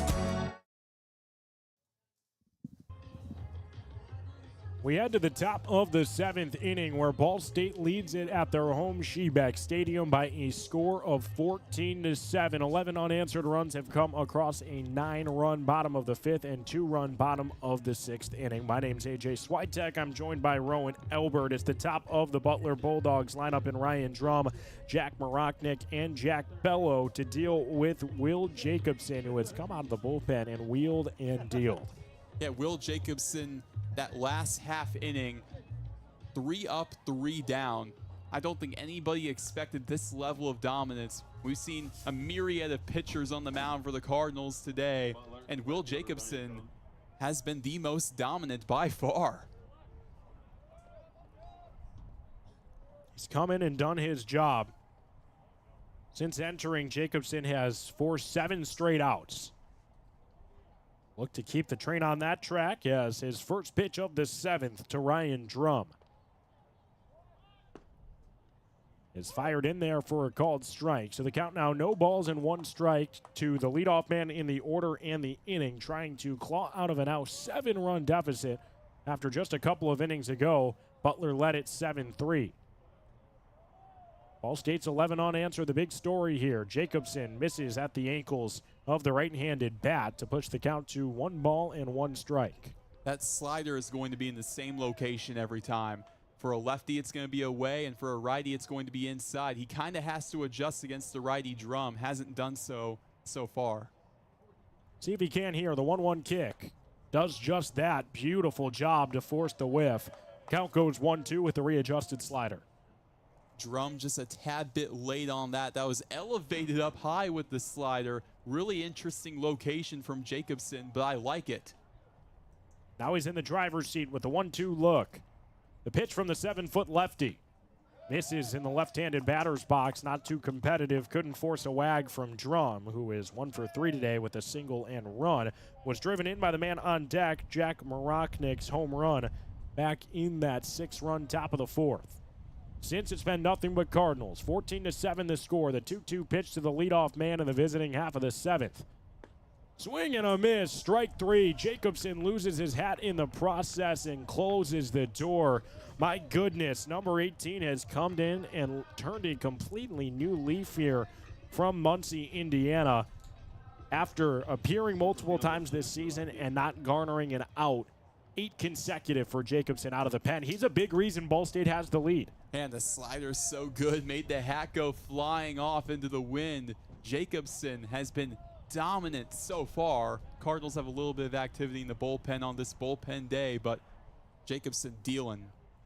But here's the only bat he hasn't seen. It's an inside miss to make the count 1-0 with 1 away and the base is vacant. Jack Marachnik has gotten the better of every arm he's faced today. He's 3 for 3 with a home run, pair of base knocks. Now ahead in a 1-0 look from Jacobson. Butler's best. Swings at the next pitch to him. He was underneath it down the third base side. It winds up screeching foul. At Jack Marachnik, no matter who you put on the mound, I talked about earlier, Dylan Grego is one of those guys where no matter who you put on the mound, he will dominate. Jack Marachnik definitely in that class for Butler. The left-handed slugger and a matchsticks look. Call it 1-1 with 1 down and the base is empty. Sees the pitch and has an identical foul ball scrape the sky. Wind up near the softball field out of play. And here we are in a 1-2 count, but with Maroknik, with the updated stats for today, so far, he's gotten that batting average up to 500. Only one of 2 batters at the Division I level doing so. Look to keep it that way. The 1-2 offering is sent out into left field, and due to the wind, will escape the field of play in foul territory. Lefty continues to go oppo, but needs to straighten the swing a bit. The count stands at 1 ball and 2 strikes after that fight off. Yeah, it's interesting what we've seen. Nothing really hit out to right field from Maroknik, the left-handed batter. It's been out to left with the 2 base hits and dead center with the bomb. And a bomb it was. Went over the batter's eye to the deepest part of the park. He'd love to dip back into that. Jacobson's got other plans. He'll try the 1-2 again from the stretch. Slider away. Maroknik knows better than to go fishing for that, so the count evens at 2 balls and 2 strikes.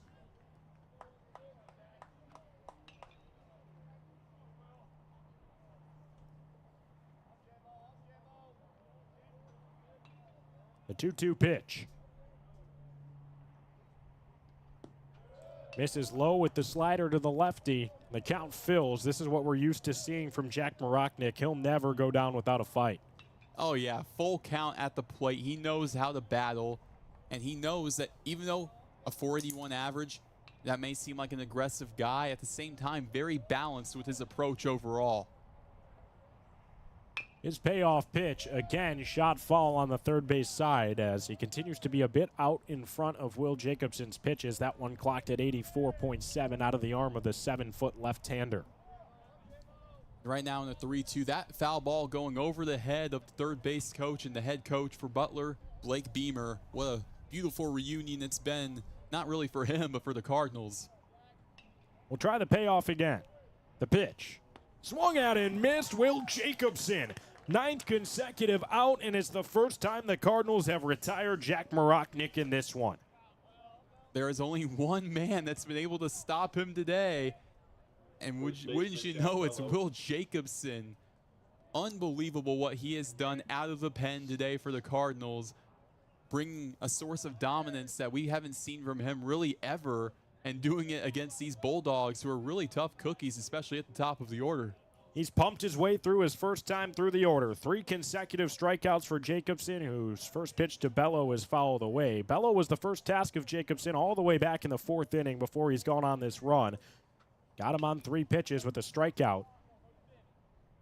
And we'll look to find some of that same success. He's had no trouble doing such since entering. Quickly has 4 strikeouts to his name on the day. Delivers a kick. This is low and inside and scatters beyond Max Kolk, but with nobody on, it'll do nothing but slow the pace of play. The count goes 1 ball and 1 strike with 2 away in the top of his 7th inning that sees the bases empty for a Butler offense that trails 14-7 on the road, looking to avoid losing an 8th straight contest. Ball State has other plans. 1-1 pitch. Fouled away, and the count moves to 1 ball and 2 strikes with 2 down as BSU looks to move to 16-6 on the year and extend what has been a outstanding homestand. This could make it 8-1 across the 9 games. Again, Shebeck Stadium with the wind, the sun, so much that these players are used to makes it a very tough place for opposing teams to play. It's affected Butler today. Jacobson's 1-2. Shot out into left, and it's a hit for Jack Bello. This one screams off of the turf, and he'll try to turn his way to second. The cutoff, the throw. They can him. Oh, yes. What a play. Out in left field, Houston King to Dylan Grego. The final tag laid by Nick Hasofsky, and the effort is what's going to get out 3 for the Cards. Houston King absolutely gunning him. As we saw with King right there, usually in the DH spot, but today playing left field, and what a throw over to second base. And I think the umpires will convene. Maybe they take a look at this, which they are going to take a look at this on the video review. At a glance, it looked like initially in the heat of the moment that it was an out and that Houston King had a heck of a throw over to Nick Hasofsky with the tag over at second, but we'll have to wait and see. What I always say, and it goes to show with any sport, not just football, baseball, basketball, whatever, that when something is under review, Is it enough to overturn? The call on the field is out. Will it be enough to overturn? We'll have to wait and see. There's plenty to unpack as Nick Kosofsky had quite the collision laying the tag on Jack Bello. He limped his way to the dugout but is now back to the diamond after meeting with the medical staff. The play under review with the newly installed technology on the first base side. Ball State hopes it doesn't play out of their favor, as if out 3 was made on the base path. Yes, this Cardinals team has the best fielding percentage in the country. They've already turned a 6-3 double play today. That would be one of their best plays of the season at this point. You just don't see that every day. Yeah, and for Nick Kosofsky, a little wholesome moment right there, him meeting back up with Jack Bello, who Bello looking to get the double after that. They reconvene after that. Words are being exchanged now. A hug I saw earlier, a very wholesome moment right there at second base. But if it stands, like you said, one of the best highlight plays for the Cardinals all season, and may I even add, a SportsCenter top 10 play potentially. It was an unreal play out and left from Houston King. Then the throw to the cut, that can't be lost either. Dylan Grego just delivered it exactly where it needed to be to Nick Kosofsky for a 7-6-4 potential put away of out number 3 on the base path. Jack Bello wanted to extend his base knock into a double. At the very least, it is an extensive review over there from both officials who weren't involved in making the call. So it's Justin Penix and Derek Whitfield at the review station, and they will say he's safe. So it's overturned, and it will go as a double for Bello. Wow, I mean, again, they took an extensive look at it, and they came to that conclusion because in the heat of the moment, they call it out, but there was enough evidence to overturn it, so now Bello's safe, and he's in for a double. It's a 2-out double. Didn't come without a fight on the way there, and it brings up Harry Carr. Carr 1 for 3 today. Let's to get Butler's first run since the 6-run top of the 4th. The first pitch from Jacobson to him. He picks up right where he left off. A tunneling slider forces swing and miss. And it's interesting, how do you respond if you're Jacobson? That's exactly how you do it. You get a little bit of a break time, but still, nonetheless, he continues off. Goes right back to it and forces an identical whiff from Harry Carr, who fanned on it and is now quickly down 0 balls to 2 strikes with 2 away and a runner on second here in the top of the 7th inning, where Butler's trying to cut into a 14-7 deficit. Look for him to go back to it, except this time more outside. It's exactly what he does, and he forces the swing and miss. Will Jacobson strikes out the side, and the Ball State Cardinals are firing on all cylinders deep into this contest. Get stretched out. We're headed to the middle of inning number 7. Then Ball State's bats will be at the dish in the form of Nick Kosofsky, Blake Beavis, and Ty Davis. This is Ball State Baseball on SportsLink Digital Radio, presented by Victory Honda of Muncie. American Pest Pros is the official pest control partner of Ball State Athletics. We protect your home or business and guarantee year-round protection from insects and pests. Ask about our Ball State special, available to all Cardinal fans. Our pest control program is the safest and most effective in the industry. Even if you tried a different service and it didn't work, we'll fix your problem, guaranteed, or your money back. Visit AmericanPestPros.com. That's AmericanPestPros.com. And don't forget to ask about our Ball State special.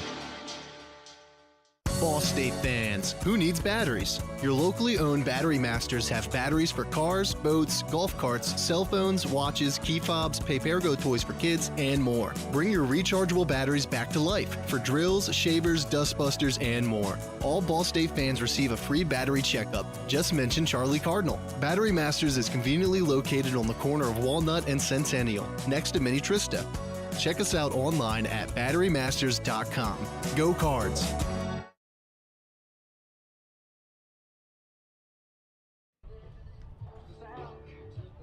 Through 6.5 innings of baseball from Shebeck Stadium, Ball State leads it 14-7 and force a 6th arm from the back pocket of Butler in the form of Christian Finnegan. We're officially in run rule territory as Ball State is 3 runs away from, what would you call it, Roen? Would it still be a walk-off here in the bottom of the 7th? In the technical sense, yes, it would be, but at the same time, it wouldn't have the same feel as, let's say, Garrett Arnold last Sunday with his walk-off against Toledo, or another Sunday ago with Dylan Grego against Western Michigan in the 10th inning. You're exactly right. You know, I spent a lot of time in summer collegiate softball this year, and that was always the debate. Is it a walk-off when you win by 10 to end the game early? I'm personally on the side, absolutely. You're walking off the field and you just dominated a team to win by 10 runs. I think Ball State would love to have that same success and get on their way on this Wednesday a little bit earlier, give the players some time to do whatever they like with the rest of their afternoon on the day before the best day of the year, which is the start of March Madness. Oh, yeah. And you seem to have a knack for these walk-offs. I do. I've been fortunate enough to call them all for the Cards this year. Maybe we could get a form of one here. The first pitch from Christian Finnegan is above the helmet of Nick Kosofsky. That's how the inning starts. Roen, quickly, what can you tell me about Finnegan? Only 5 innings pitched this season. He's allowed 6 runs through 3 appearances, including 5 earned runs against Lindenwood. And he forces a swing and miss from Kosofsky that moves the count 1-1. Really no arms for Butler have had an outing to hang their hat on today. The starter likely looked the best in the form of Trey Benjamin. But here the righty Finnegan misses to the right-handed bat in Kosofsky, and the count goes 2-1. I have to say I was especially impressed by Trey Benjamin. This guy has all the physical tools, 6'6" righty, and he was using them to his advantage. Finnegan works from all the way to the side of the rubber. The 2-1 to the leadoff bat in the inning, 4th in the order. Nick Kosofsky is a called strike with a little help from Munton's frame job to move the count to 2-2. And Nick Kosofsky, I don't know how you come down from earlier, that grand slam that really, in my eyes, may have put the game away, but still plenty of time. The 2-2 pitch. Uncompetitive miss, low and away, and Kosofsky has a full count as he looks to reach to kick off the bottom of the 7th. It would be the second time today as he kicked off the bottom of the 5th inning with a leadoff walk. That inning, the Cardinals put up 9 runs. Big payoff to start Christian Finnegan's day. His 3-2 kick. Misses away. Kosofsky checked his swing, did not go around, and he earns a 90-foot trot over to first with a leadoff, well-fought base on balls. And it's good to see Kosofsky out there jogging over the first base after he came up limping when the hard tag in the last half inning in the top of the 7th. Good to see him getting the mobility still going. That it is. Base on balls has Ball State's leadoff man on yet again. The Cards lead at 14-7 in the bottom of the 7th. They're 3 runs away from winning it via the run rule. And Blake Beavis looks to contribute to such. The right fielder digs in, right-on-right matchup. Starts with a miss low of the zone on a looping breaking ball that never stood a chance. So now here we are with Blake Beavis. And so far today, Beavis 1 for 4.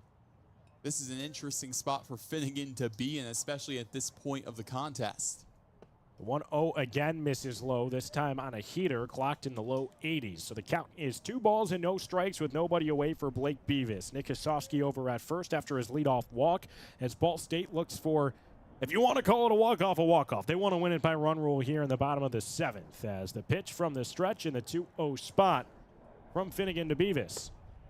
Wavers and misses high at 62 miles an hour. That one looked like it maybe slipped from the hand of the relief arm, but it never stood a chance of finding the zone. You could see it float through the air and flutter on its way to missing and moving the count 3-0. That's exactly what it seemed like. The velo overall has not really been there on Finnegan's end. As that's a good recovery pitch. His 3-0 spot fills up the zone at 81 miles an hour, so the count moves 3-1 to Blake Beavis. If he sees another pitch like that, I think he's got the green light to swing for the fences. I think he does. And with Tatum Foxton earlier touching 96, Finnegan's really only touching 85 for Butler. His 3-1 pitch swung on by Beavis, and it's sent foul, shattering down the third base side.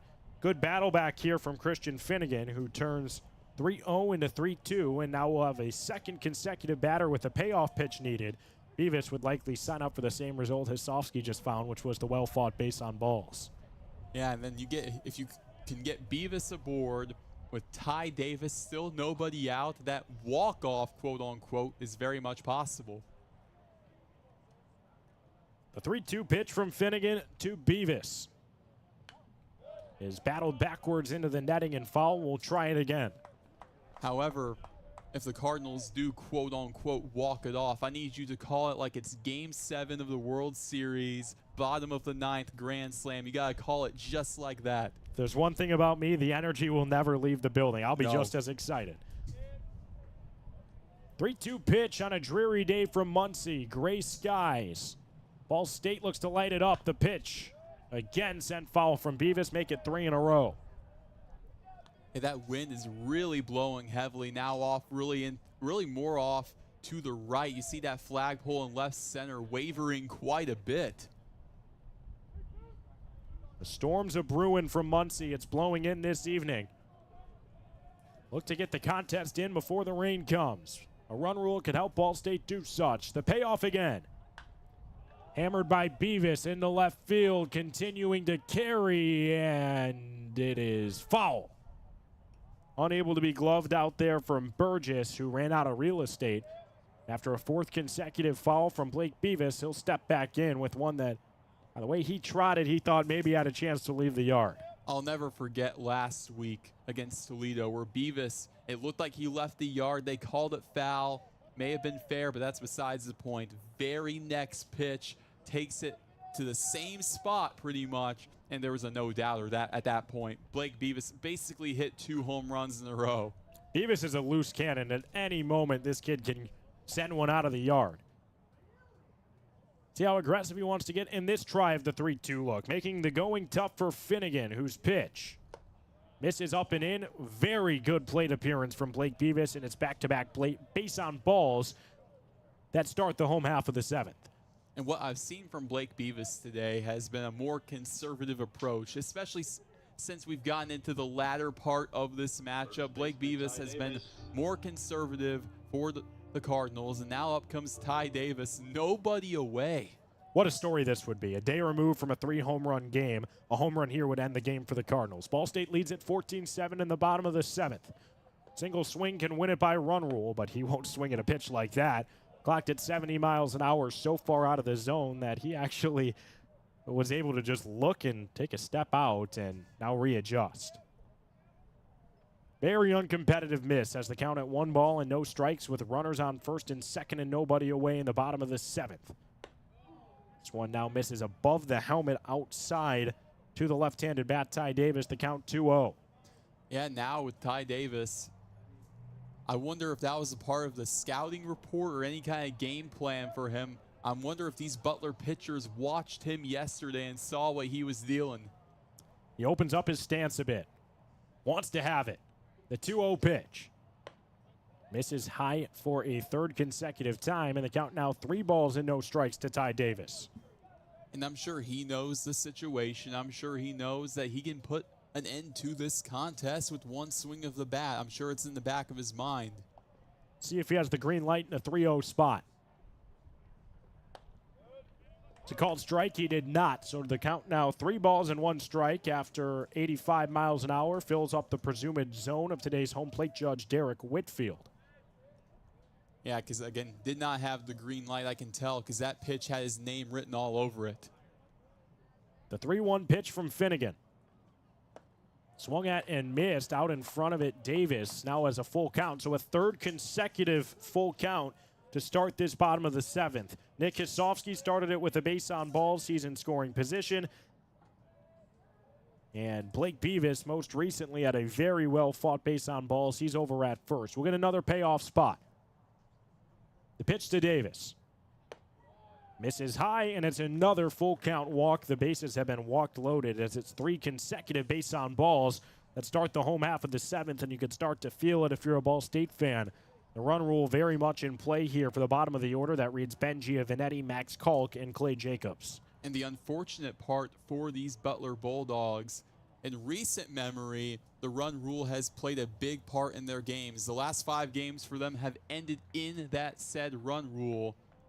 And now the infield convenes, and this is interesting here. We get a little bit of a mound visit.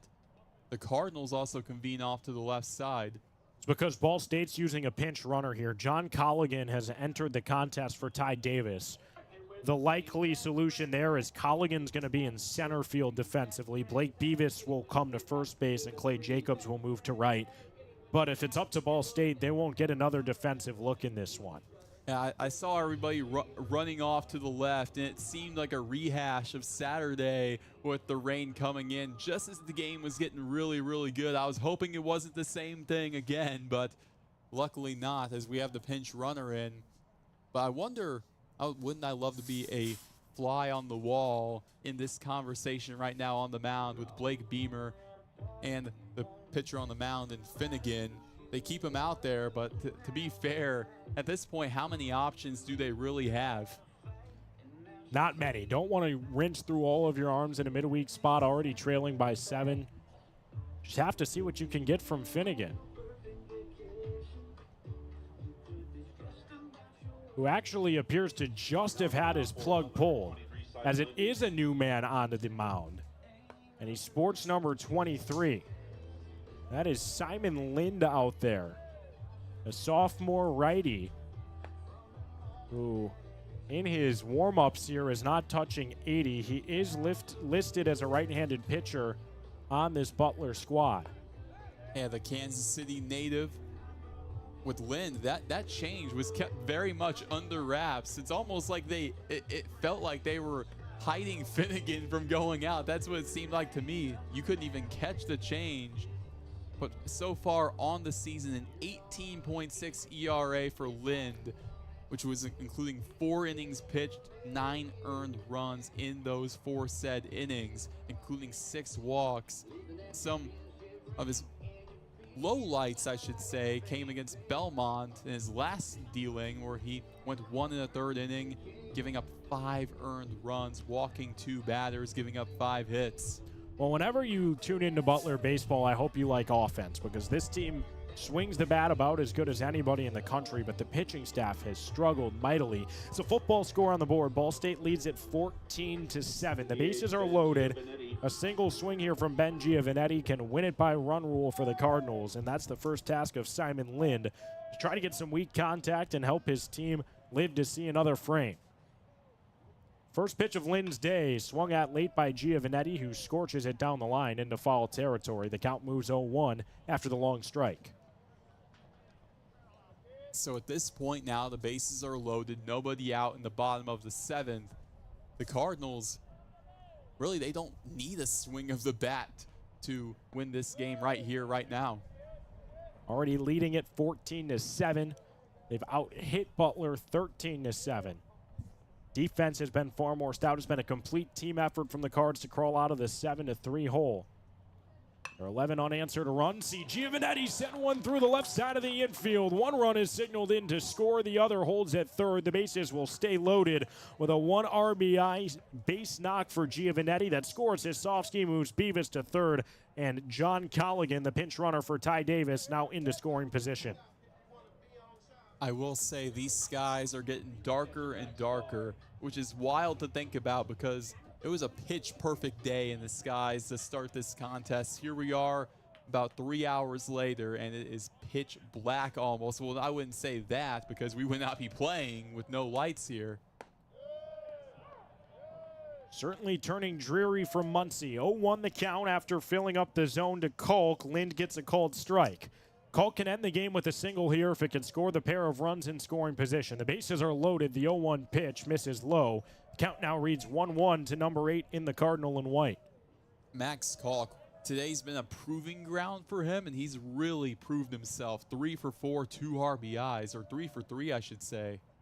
He looks to dip back into that, but first shoots one foul towards the visiting dugout and has no more strikes to give, as the count is 1 ball and 2 strikes from Simon Lind to Max Kolk, with Butler in search of their first out here in the bottom of the 7th.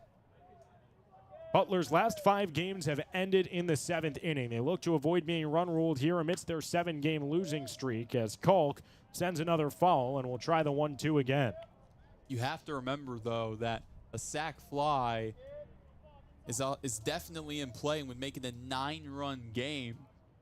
But right now, here in a 1-2 count, Kolk, he'll definitely be fighting hard. The 1-2 to Kolk. Misses low, actually hops off the dish on its way to Munton, who has had a busy day behind the plate, catching for 7 different arms.